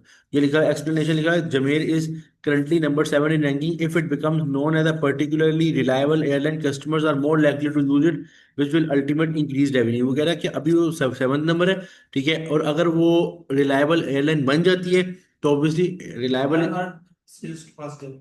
तो हाँ, हर कस्टमर उसी के पास ही आएगा। ठीक है, देखा जाए तो वो अगर वो एंटरटेनमेंट खत्म कर रहा है, लेकिन वो सबसे लो कॉस्ट भी तो दे रहा है ना। ठीक है। और बहुत से लोग, जैसे मैं अगर जब कभी भी ट्रेवल करता हूँ कभी, तो मैं कभी भी खाना, मैं तो जब ऑनलाइन बुकिंग कर रहा हूँ तो सबसे पहले वहाँ से खाना हटाता हूँ, क्योंकि खाना यार बंदा घर से भी खा के जा सकता है। एक 1000-1500 रुपये एक्स्ट्रा कॉस्ट अगर खुद मैं कराची की फ्लाइट में मैं जाता हूँ, तो 1500 से 2000 की कॉस्ट उन्होंने मील की ऐड की होती है। अब वो मेरी टिकट से 1500-2000 कम हो जाता है, वो आप कर सकते हो कि मील्स को कम ज़्यादा। ठीक है, क्योंकि जरूरत नहीं ना 1500 से 2000 का, मतलब ये जनरल, एक जनरल बंदे के लिए सोचो कि 2000 में वो आपको एक सैंडविच और एक चाय दे रहे होते हैं, जो कि बाहर से उतर के आप साथ ही कराची के अंदर 200-400 में खा सकते हो। और 1.5 घंटे की फ्लाइट है। तो बहुत से लोग प्रेफर ये करते हैं कि नहीं यार हम मील नहीं ले रहे, खास तौर पे छोटी फ्लाइट है। बड़ी फ्लाइट की बात नहीं कर रहा, बड़ी फ्लाइट 5 घंटे 7 घंटे की है, उसमें तो ऑब्वियसली, लेकिन उसमें फिर वो उस चीज़ का ख्याल भी रखा जाता है, अच्छी रोटी दी जाती है।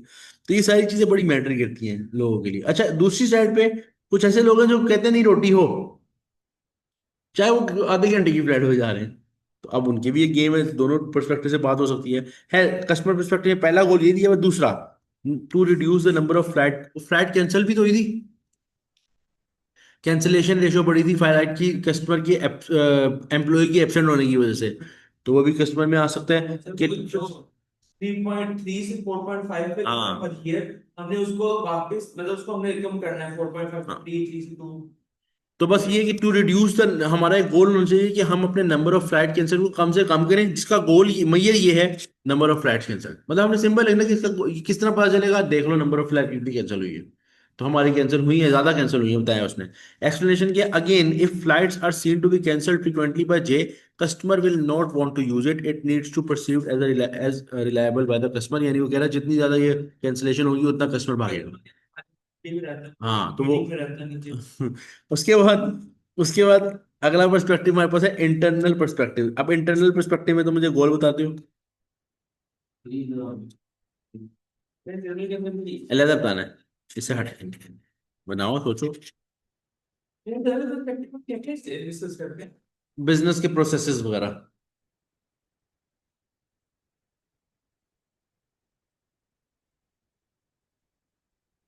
इसमें उसको बनाना आ गया। Telling you for last point is focusing on e-commerce with customer both booking tickets and checking in for flight on time. Time को मैनेज कर सकते हैं, टाइम पर फ्लाइट के बुक करें। अभी भी ऑन टाइम है। Yes sir. हाँ, कर सकते हैं। ठीक हो गया। ऑन टाइम अराइवल की बात कर तो सकते हैं। 50 मिनट्स जो देता है वो राउंड टर्न राउंड पे, हाँ इसको हम इंक्रीज नहीं करेंगे, इसको डिक्रीज करें, इसको डिक्रीज करें तो स्टैंडर्ड रखा होगा हमने के अंदर ही लेकिन वो भाई अपना उस दौरान रिपेयर मेंटेनेंस भी तो हो रही है, सफाई भी तो हो रही है। सफाई नहीं होगी फिर मसला होगा। तो जो अगर आप बोलो पूरा जहाज साफ करना है 10 मिनट के अंदर तो बड़ा मसला हो जाएगा। हमारे इंटरनल पर्सपेक्टिव के अंदर सफाई का एक ध्यान रखते हैं। हाँ इंटरनल बिजनेस में आ सकता है सफाई सुथराई का ख्याल रखना, अपनी क्लीनलीनेस का ख्याल रखना आपके। हमारा जो स्टाफ है वो एक्सपीरियंस हो, चांसेस जो कम होते हैं। क्लीनलीनेस की बात कर सकते हैं, इसमें गोल मारा ये कि एक्सपीरियंस हम गोल को, अच्छा आप लिखोगे किस तरह पे क्लीनलीनेस वाला पॉइंट, किस तरह लिखोगे अगर आप पेपर में लिख रहे हो, क्या लिखोगे? हाइजीन का ख्याल रखा जाए उसके अंदर। उर्दू में वॉशरूम नहीं, वॉशरूम शुड बी अरे क्लीन। इंग्लिश में कैसे लिखोगे एक पॉइंट को, गोल को इंग्लिश में पूछ लिख रखा जाए, क्या लिखोगे? इम्प्रूवमेंट इन क्लीनलीनेस, बस ये गोल है हमारा। इसके लिए हमारा होगा दूसरी साइड से कि नंबर ऑफ कस्टमर्स या परसेंटेज ऑफ कस्टमर्स क्या कह सकते हैं, सेटिस्फाइड फ्रॉम आवर क्लीनलीनेस, ये इसका परफॉर्मेंस। यानी गोल परफॉर्मेंस में उनको मिक्स नहीं करना। गोल सोचना कि यहाँ तक पहुंचना है, और यहाँ तक पहुंचना है इसको कैसा, कैसे ये पता चलेगा पहुंचे या नहीं पहुंचे, वो है परफॉर्मेंस भैया। तो कहाँ तक पहुंचना है, इंप्रूवमेंट इन क्लीनलीनेस, ये गोल हो गया। और कितने परसेंट कस्टमर हमारी क्लीनलीनेस से राजी हैं, ये परफॉर्मेंस मेजर हो। Staff turnover, staff absentees rate, ये हमारा आ सकता है इंटरनल बिजनेस परस्पेक्टिव। वैसे ही दोनों में आ सकता है, इकट्ठे आ सकता है, लेकिन कोशिश करना रिपीट ना करना। स्टाफ जो है एक्सपीरियंस हायर करें ज्यादा से ज्यादा, ताकि इससे हम उसमें कॉस्ट बढ़ जाए, ये भी कॉस्ट बढ़ जाए। हाँ एक मुझे चैट पे आया फीडबैक, फीडबैक फ्रॉम कस्टमर, बिल्कुल ठीक है। फीडबैक फ्रॉम कस्टमर ठीक है, लेकिन feedback from customer on on the cleanliness, ये क्लीननेस की बात की ना, अगर लड़की आपने क्लीननेस की है या कस्टमर परस्पेक्टिव की, ये बताना जरा। अच्छा और क्या पॉइंट हो सकते हैं? रोटी का टेस्ट। रोटी का टेस्ट, रोटी नहीं दे रहे हो, रोटी का टेस्ट क्या देंगे? अरे नहीं, ये गलत है। ये होगी। ये भी तो आ सकता है इंटरनल बिजनेस, वो कह रहा है कि ई कॉमर्स यूज करें लोग। ठीक है एक साइड पे ठीक है, लेकिन बहुत सी ऐसी आवाम है जो नहीं पढ़ी लिखी, नहीं समझ आता उनको ऑनलाइन बुक करना। आपके आपके फिजिकल कुछ ना कुछ ऑल्सो तो यू चाहिए। Should have the, you should have also physical help centre या हेल्प वो पॉइंट। तो उन्होंने कामयाब इस तरह कर लें कि अपना जो फिजिकल सेंटर प्राइवेट बढ़ा दें, ई हाँ कॉमर्स कम कर दे, जो फिजिकल ऑप करेगा मतलब अपने पैसे उसके साथ ही दे रहा है। यार बहुत से लोग हैं, बहुत से ऐसे लोग हैं जहाँ से टिकट कराते हैं हम, जिनको करानी आती है वो करा लेते हैं, जिनको नहीं करानी आती वो अभी भी बाइक लेके रिक्शा करा के जा रहे हैं, रेलवे स्टेशन से टिकट्स ले रहे हैं, फिजिकल जाके कर रहे हैं। बहुत लोग हैं, आप जाके विजिट, क्योंकि ट्रैवल करने वाला आपको क्या हाल में, हर बंदा कोई पढ़ने वाला लिखने वाला या इतना समझदार नहीं होता, कुछ सादे बंदे भी होते हैं गाँव के वगैरह के या शहर में भी, तो वो बड़ा मुश्किल होता है इस चीज़ का कि उस चीज़ को कर सके, तो ये होना चाहिए। ठीक है एक्सेल लर्निंग एंड एक मिनट, एक मिनट पढ़ तो लें इंटरनल बिजनेस परस्पेक्टिव। पहला, to improve turn around time on ground, क्या बात है वकास भाई, क्या बात है, क्या ओ अच्छा, टर्न अराउंड टाइम को बेहतर करना ये है, और इसका परफॉर्मेंस में यही है कि ऑन द ग्राउंड टाइम क्या है। अभी 50 मिनट्स है ना, तो ये इसका परफॉर्मेंस मेरा है कि हम उसी से देख सकते हैं कि टर्न अराउंड टाइम क्या है। देखो लेस, या बताया हुआ एक्सप्लेनेशन बताई हुई है, less time spent on ground means fewer planes are needed which will reduce plane leasing cost. जितना जहाज, देखो ना, less fewer plane are needed मतलब कि जितना कम टाइम यहाँ लगा रहा है, उसका मतलब ये है कि फ्यूअर प्लेन्स आर नीडेड, मतलब ये क्या, ये क्या पॉइंट लिखा उसने? कौन सा? Less time spent on ground means fewer planes are needed. Sir जितना ग्राउंड पे हमारा टाइम कम लगेगा का मतलब हमारी हवा में प्लेन ज्यादा है, हमारा रेंट भी कम पड़ेगा, जो एयरपोर्ट का रेंट होगा खड़ा करने का जहाज का। दूसरी बात ये है कि हमारे मतलब अगर हम कुछ जगह पे 3 फ्लाइट इस्तेमाल करें, हमारा ज्यादा मूवमेंट हम 2 में उसको कवर कर ये सकते चीज, हैं। हम कहीं लैंड करते हैं, हमें उस चीज का रेंट पड़ता है, ऐसा ही है। तो जितना कम, ये जितना ज्यादा टाइम के लिए आप वहां पे स्टे करते हो उतना रेंट होता है, जितना कम स्टे करोगे आपकी उतनी जो लीजिंग कॉस्ट है वो रिड्यूस होगी। However it is important not to compromise the quality of cleaning. हाँ ये मैंने बात की थी ना, कि चाहे उस टाइम पे काम करो, लेकिन इस चीज का ख्याल रखना कि जो क्लीनलीनेस और जो फ्यूलिंग रिफ्यूलिंग हो रही है या कोई मेंटेनेंस रिपेयर हो रही है, वो इफेक्ट ना हो। पता चले कि आपने कहा ठीक है जहाज आया, जल्दी जल्दी कस्टमर वाला उठाओ निकालो, बस जितना वो पीछे ठक ठक पीछे से ठाठा रहा किया जहाज को, जहाज उड़ गया, क्या बात है पायलट लेके जा रहा है, लेकिन वो जहाज अंदर से गंदा हो तो वो फिर मसला पड़ेगा, कस्टमर पर्सपेक्टिव और फाइनेंशियल दोनों को इफेक्ट डालेगा। इतना डाउन नहीं जाना टाइम में, यानी कि लैंडिंग टाइम और जो स्टेइंग टाइम में, कि आप क्लीनलीनेस का ध्यान रखो, ये क्वालिटी उसकी कॉम्प्रोमाइज नहीं करनी। और दूसरा गोल एक और दिया कि इंप्रूव क्लीनलीनेस, हमने इस पे भी बात की है, ठीक है। उसका क्या percentage of customer happy with the standard of the plane as reported in the customer satisfaction survey. वही फीडबैक वाली बात भी आ गई लड़के वाली, और हमारी ये वाली बात भी आ गई कि क्या कहते हैं, ये जो स्टूडेंट था, अच्छा, fewer planes will fill up more quickly to, हाँ वेटिंग टाइम तो कम होगा। दूसरा मेन चीज वही कि जहाँ वो लैंड किया हुआ है वहाँ का रेंट कम होगा, लीजिंग वगैरह लीजिंग कॉस्ट कम होगी। अच्छा, एक्सप्लेनेशन इसमें दिया गया कि 85% कस्टमर हमारी क्लीनिनेस से राजी हैं, this could be causing loss of revenue, कह रहे हैं कि ओनली 85, मतलब कि सारों को राजी होना चाहिए, 15% भी, 100 में से 15 बंदे भी, भाई देखो 100 में से, अब तुम सोचो 100 बंदा है, इस क्लास में 100 बंदा है, 100 में से 15 मुझे उठ के बोल रहा है कि यार ये मुझे नहीं समझ आ रही क्लास के ये वो, तो ठीक है वो 85% को कोई नहीं बोल रहा, लेकिन 15 बंदे भी 15 बंदे अच्छे वाले बंदे बनते हैं। नेगेटिविटी ज्यादा चलती है, पॉजिटिविटी लोगों के लाइट अच्छी नहीं थी, लोग नहीं भागेंगे। 50% लोग जाके कहते हैं लाइट 85 वाला तो कहेगा, अच्छा होगी। हाँ, और 85% भाई कहेंगे नहीं, क्योंकि वो खुद सोचेंगे कि ये तो उनका फर्ज था करना, अच्छी सर्विस देना, बुराई फैलती है, बुराई इसका फैलती कोई है ऐसे। कॉम्प्लेक्स है। उसके बाद लर्निंग कर, उसके बाद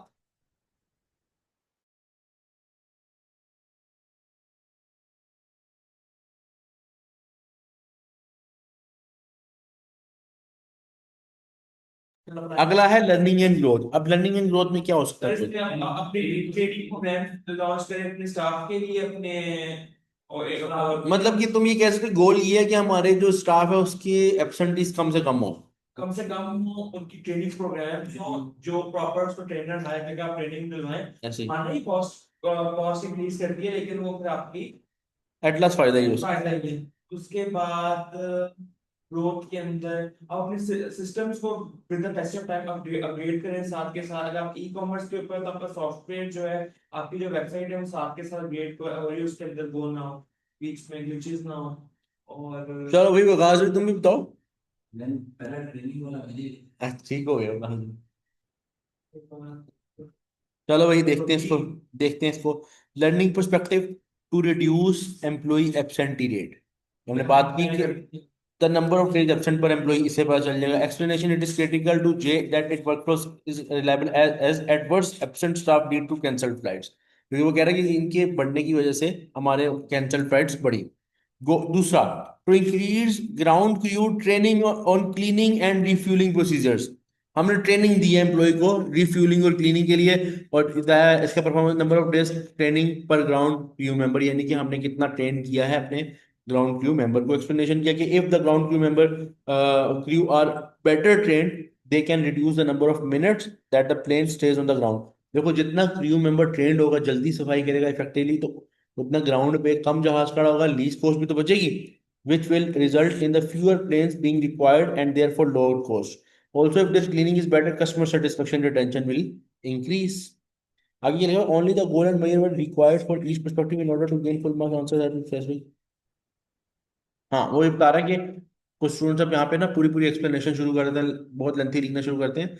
उससे जब सवाल में आपको एक बात बोली थी मैं, हम एक एक गोल और एक एक पर्सपेक्टिव लिखना है, हमने दो दो नहीं लिखना, लेकिन उसने बोला for each perspective identify one goal together with this measure. तो फिर आपने एक एक गोल, कुछ कुछ कभी कभार ना हम सीआर के अंदर इस तरह डिस्ट्रैक्ट हो जाते हैं, जैसे हमने लास्ट क्लास में बताया था, एक रिक्वायरमेंट उसने तुमसे 15 नंबर की पूछ ली, तुमने परेशान नहीं होना, 15 नंबर में उसने बैलेंस स्कोर पूछा, तो अब तुम्हारे पास चार पर्सपेक्टिव है, तो तुम डिवाइड कर लो, 15 का 4 14 इसे 3 पॉइंट डेटेड मार्क्स अपने पहले स्कोर कार्ड डेटेड मार्क्स नहीं, डेटेड मार्क्स नहीं। यहाँ पे, हाँ हाँ यहाँ पे मैं आगे बात नहीं कर रहा, मैं जनरल 15 नंबर की डिवाइड किया। हाँ यहाँ पे अगर देखा जाए तो 9 मार्क्स बन रहे हैं, 4 पर्सपेक्टिव है, तो तकरीबन कितना बना, तकरीबन, दो सवाल, मतलब आप तीन तीन मार्क्स डिस्कस करो, हाँ ताकि आपको दो दो का डिस्कस करने का मतलब एक गोल और एक उसका आगे वही है, सिंपल। तो इतना डिस्कस करोगे, साथ एक्सप्लेनेशन भी दे रहे हो, तो आपके 9 मार्क्स अचीव हो जाएंगे।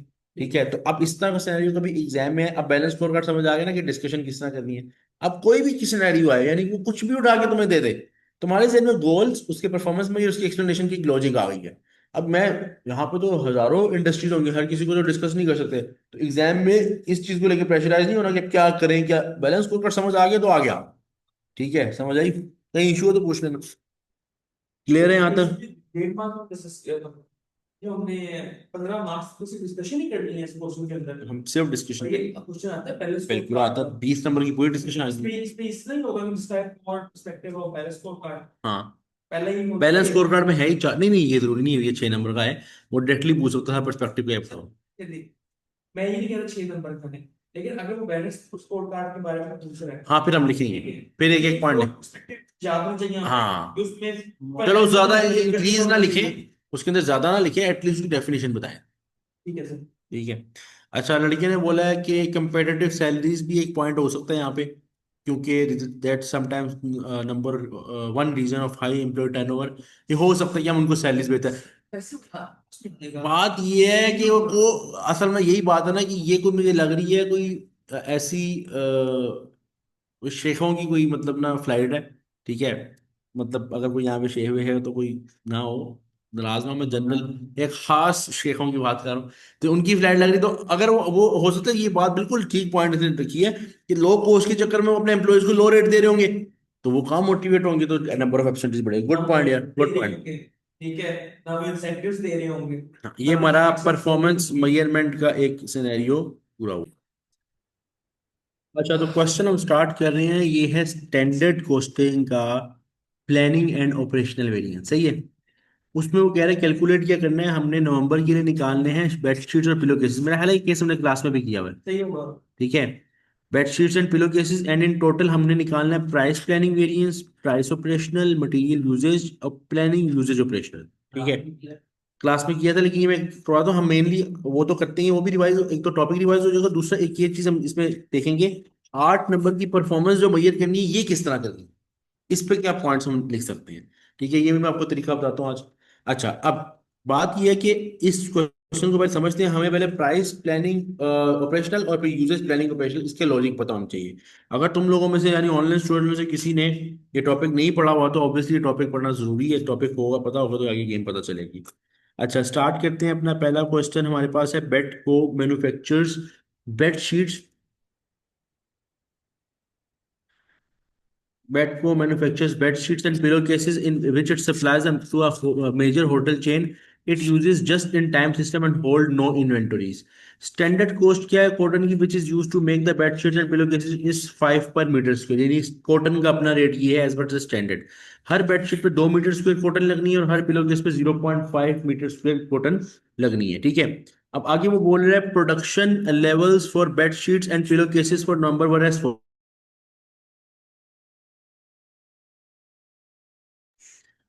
अच्छा, अब प्रोडक्शन लेवल बेडशीट्स और पिलो केसेस का क्या है for November one as follows. अब उसने आपको बेडशीट्स और पिलो केसेस की बजटेड और एक्चुअल डाटा दे दिया।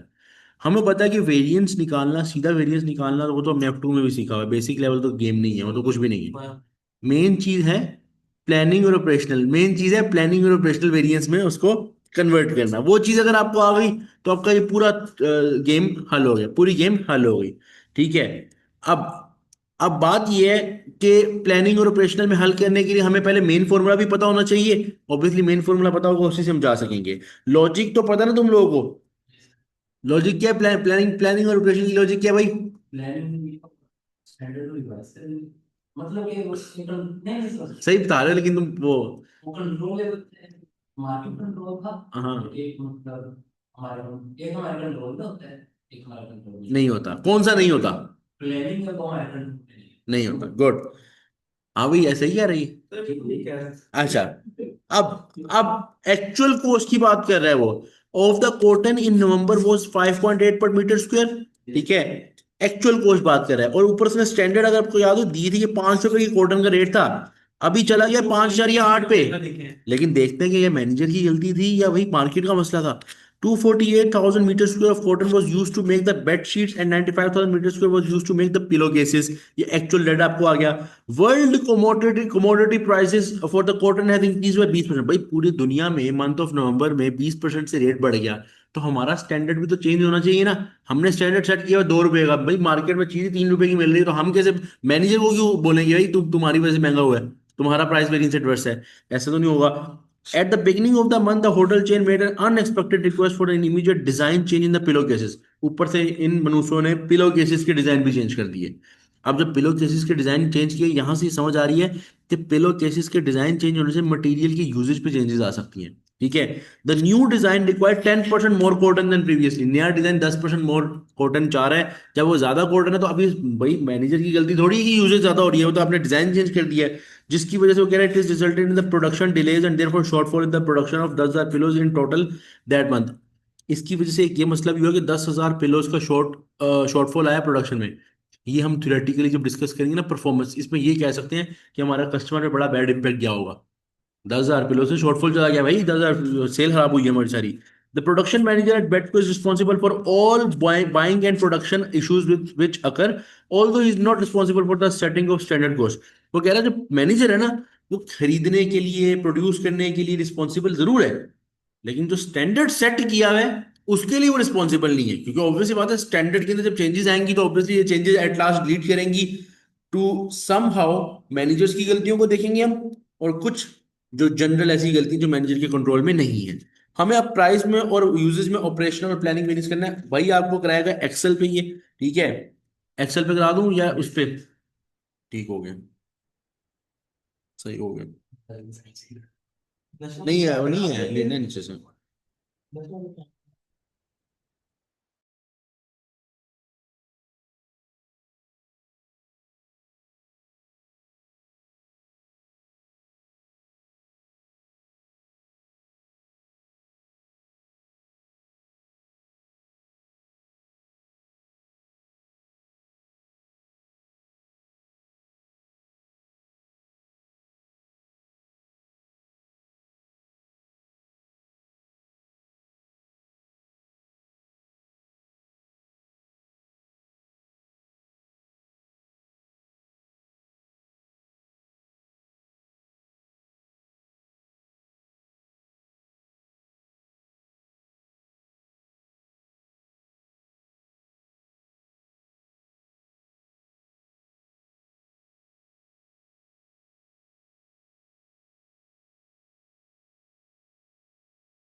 म्यूट हुआ है, चलो दोबारा बताए थे, दोबारा बताए थे, दोबारा बता देते हैं। म्यूट हुआ हुआ था यार, इतना तो ख्याल करो। तो प्राइस प्लानिंग वेरिएंस हम कर रहे हैं, जिसमें अभी हम बेडशीट्स का डाटा सिर्फ स्टार्ट किया है, जिसमें हम क्या देखने जा रहे हैं अभी, जिसमें हम क्या देखने जा रहे हैं, ओरिजिनल और रिवाइज। क्योंकि हम प्लानिंग वेरिएंस निकाल रहे हैं तो प्लानिंग वेरिएंस में ओरिजिनल और रिवाइज डाटा जाएगा, रिवाइज स्टैंडर्ड जाएगा। तो 248,000 मल्टीप्लाई। अब मुझे बताओ एज पर द क्वेश्चन हमारा स्टैंडर्ड रेट क्या है? क्या लिखा हुआ है? ये लिखा हुआ था। गुड। तो 5 रुपए का रेट था स्टैंडर्ड में, मैं मल्टीप्लाई 5 करूंगा तो एज पर स्टैंडर्ड मेरा 12,40,000 ओरिजिनल बजट है। लेकिन रिवाइज में वो कह रहे हैं कि चूंकि हमने प्राइस वेरिएंस की बात हो रही है तो पूरी मार्केट में कमोडिटी प्राइस 20% से इंक्रीज कर गई है, तो हमारा स्टैंडर्ड रिवाइज होना चाहिए ना, 20% बढ़ना चाहिए। तो सिंपल मैं क्या करूंगा, इस वैल्यू का, ये जो वैल्यू है इसका डायरेक्ट 20% बढ़ा लो, 1.02 कर दूं, कोई मसला तो नहीं है इसमें। रीजनल प्राइस की मल्टीप्लाई कर सकते ओरिजिनल प्राइस कौन? हैं। एक्चुअल, वो तो एक्चुअल आ जाएगा ना, वो तो एक्चुअल, वो स्टैंडर्ड बनाना। हमने स्टैंडर्ड को रिवाइज करना है ना। हमारा स्टैंडर्ड पहले था 12,40,000 पे। अब रिवीजन के बाद असल में हुआ ये है, मैं ये भी तो कर सकता हूँ ना कि जो स्टैंडर्ड प्राइस 5 रुपए की थी, इसको 10% 20% बढ़ा के 6 कर दूं और मल्टीप्लाई कर दूं। मल्टीप्लाई फिर मुझे 248,000 से ही करना था ना। यानी मैं तुम्हें बताता हूँ मैं क्या कहना चाह रहा हूँ, समझ आ गई? बाकी ऑनलाइन स्टूडेंट्स को भी बता दूं ये बात कि ये भी कर सकता था कि 248,000 मीटर स्क्वायर जो यूज हो रहा है, मल्टीप्लाई जहां पे वो 5 का रेट था पहले और वो रिवाइज होकर 6 हो गया, तो बात वहीं पे आ गई। इस तरह भी कर सकता हूँ, ठीक है, 20% बढ़ाया है। और अगर मैं सिंपल इसको मल्टीप्लाई, पहले मैंने गलती से 1.02 कर दिया, 1.2 करना है, मल्टीप्लाई 1.2 करूं तब भी यही आएगा।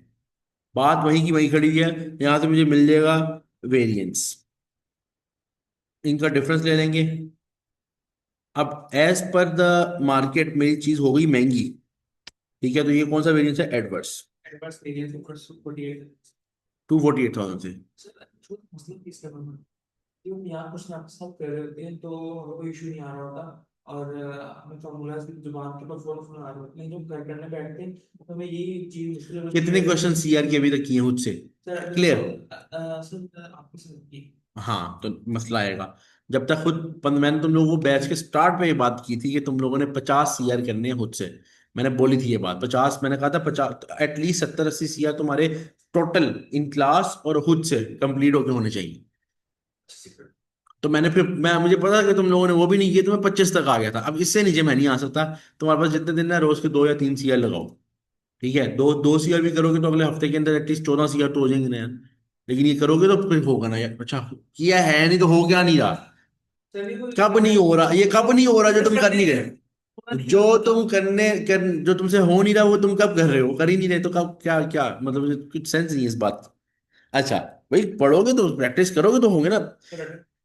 नहीं, रट्टे शट्टे से कुछ नहीं होना। अच्छा, अब एक बात, सीआर के अंदर एक चीज की गेम, एक गेम याद रखनी है। सीआर के अंदर एक गेम हमेशा याद रखनी है।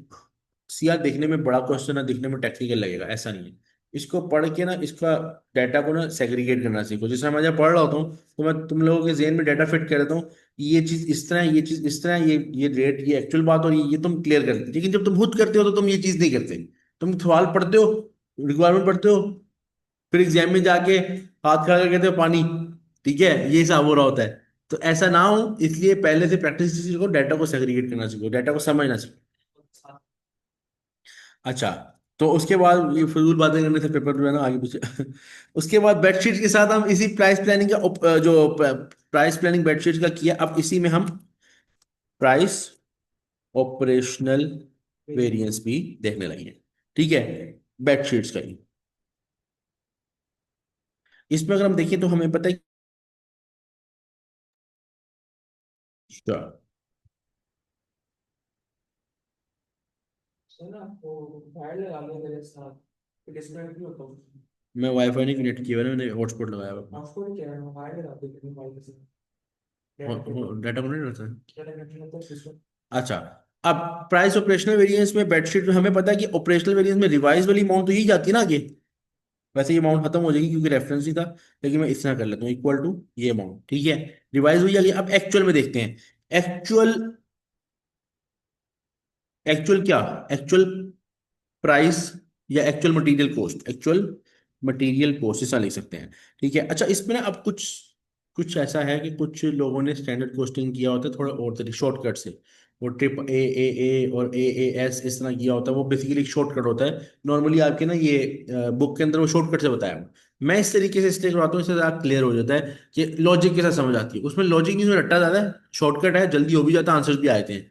लेकिन इसमें लॉजिक ज़्यादा है तो थोड़ा टाइम ज़्यादा लगता है, लेकिन प्रैक्टिस हो तो उतना भी ज़्यादा नहीं लगता, ठीक है। अब एक्चुअल मटेरियल कॉस्ट अगर देखो तो एक्चुअल मटेरियल कॉस्ट की बात उसने की थी यहाँ पे कहीं पे, 5.8। ये एक्चुअल कॉस्ट 5.8 हो गई है, ठीक है। तो बस अब हम क्या करेंगे, हमारा एक्चुअल जो लग रहा है 248,000 का पिलो पे मटेरियल लगा, मीटर स्क्वायर, मल्टीप्लाई 5.8 हमारा एक्चुअल रेट था, ठीक है। तो हमारे एक्चुअल में ये कॉस्ट लगी है। तो एक्चुअल में अगर देखा जाए तो वेरिएंस क्या आता है,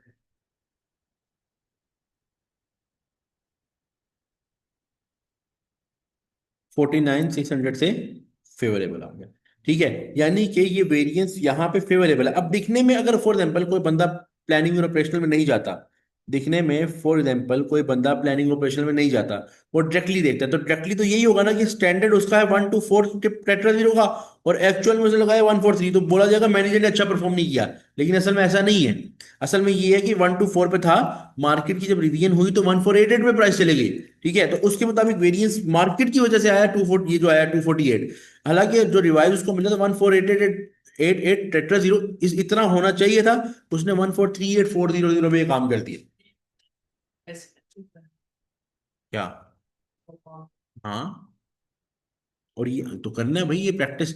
जब तुम बैच के दौरान, यही तो हम बता रहे थे आपको कि भाई प्रैक्टिस बड़ी जरूरी है इसमें। इसमें F5 में या कोई भी पेपर हो, इसमें आप अगर एग्जाम से पहले, अभी भी एग्जाम में काफी डेज हैं, दूर अभी मैं ये नहीं कहूँगा बहुत दिन है, लेकिन काफी डेज हैं, एक हफ्ता है हमारे पास इतना का कि जिसको हम मैनेज कर सकते हैं। इसको इतना मैनेज कर सकते हैं कि आप रोज के 2 घंटे एटलीस्ट एक्सेल पे प्रैक्टिस जरूर करो। उससे आपको ये नहीं कि कॉन्सेप्ट की मैं बात नहीं कर रहा, कॉन्सेप्ट तो रिवाइज होगा होगा, वो तो सेकेंडरी फायदा है। एक चीज है, आपको एक्सेल यूज करना आएगा, ये बड़ा जरूरी है भाई पेपर पास करने के लिए। और इतना कोई टेक्निकल नहीं है यार कि मतलब बहुत मुश्किल है, इतनी कोई गेम नहीं है। अच्छा, इसके बाद ये हो गया, ये अभी हुआ प्राइस का वेरिएंस प्लानिंग का बेडशीट के साथ। ठीक है, अब इसी में हम देख रहे हैं प्राइस यूजेज प्लानिंग वेरिएंस और यही यूजेज ऑपरेशनल वेरिएंस। अभी हम बेडशीट्स के लिए कर रहे हैं, तो अभी फिलहाल मैं गेट को कॉपी पेस्ट यहाँ से कर दूंगा इधर भी, और इधर भी। अब यहाँ पे इस पे आते हैं। अब हमें पता है हमें ओरिजिनल बजट चाहिए। जो जो चीज़ कॉपी पेस्ट हो सकती है कॉपी पेस्ट करनी है, टाइम कम लगेगा। ओरिजिनल में अब हमें यहाँ पे मुझे जरा बताओ यूजेज वेरिएंस क्या होता है, स्टार्ट कहाँ से होता है, स्टैंडर्ड कैसे कैलकुलेट होता है, फॉर्मूला? यूनिट्स, यूनिट्स के मुताबिक देखा जाता है कि यूजेज कितना हुआ है।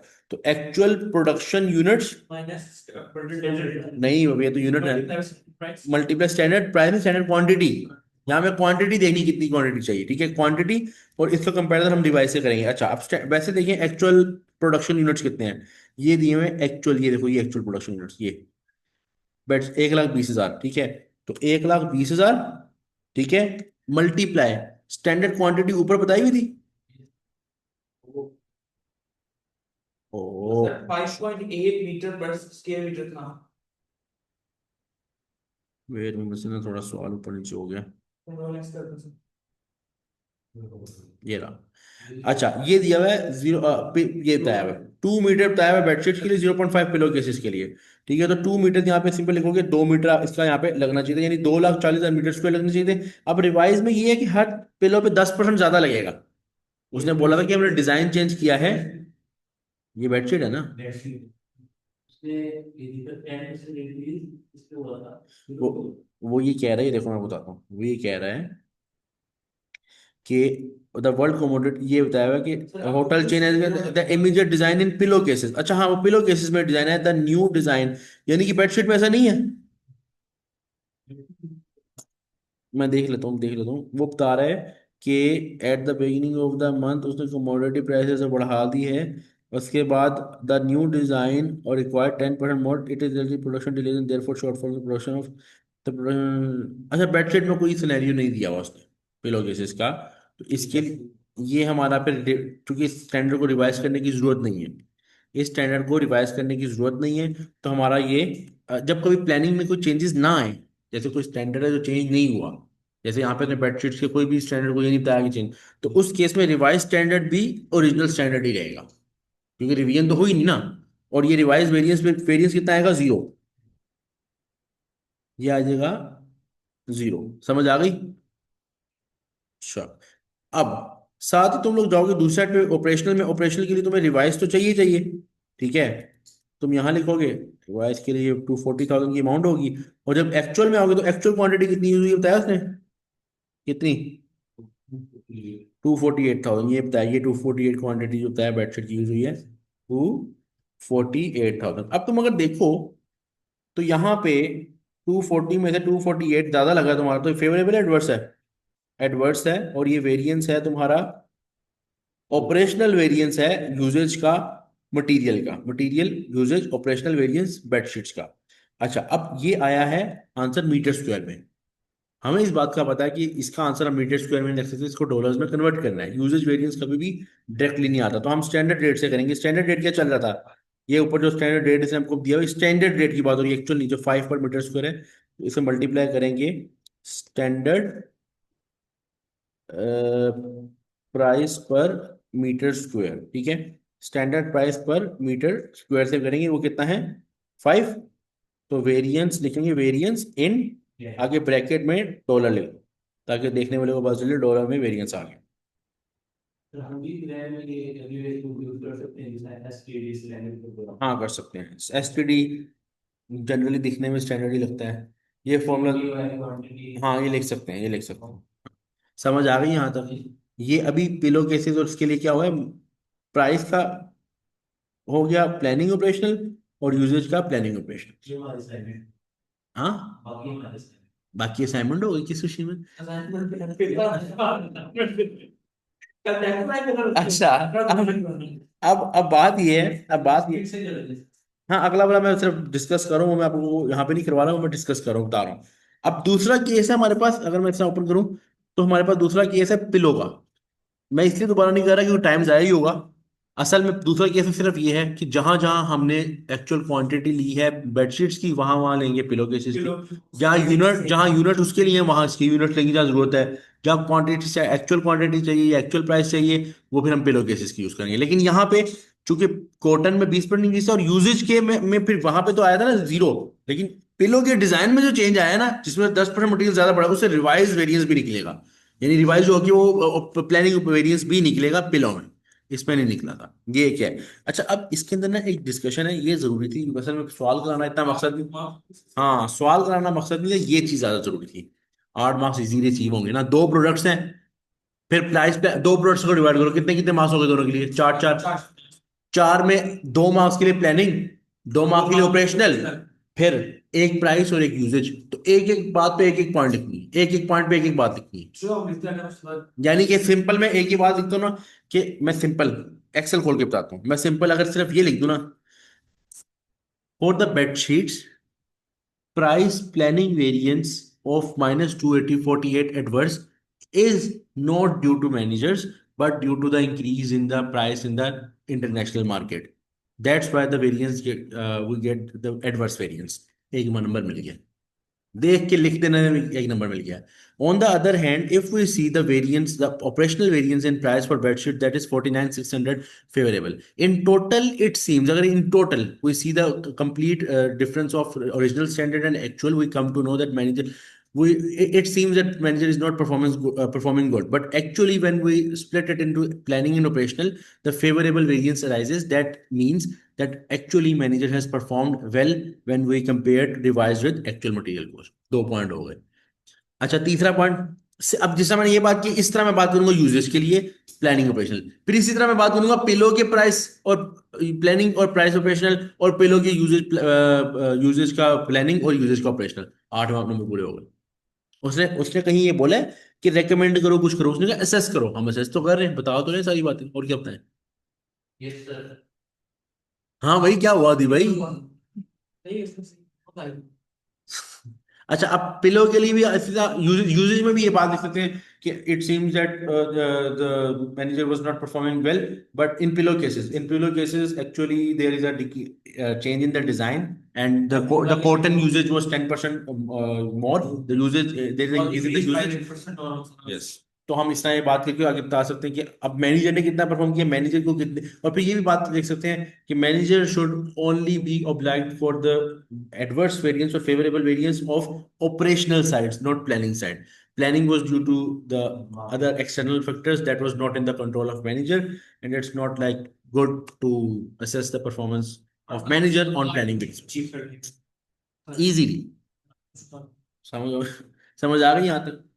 क्लियर है? अच्छा,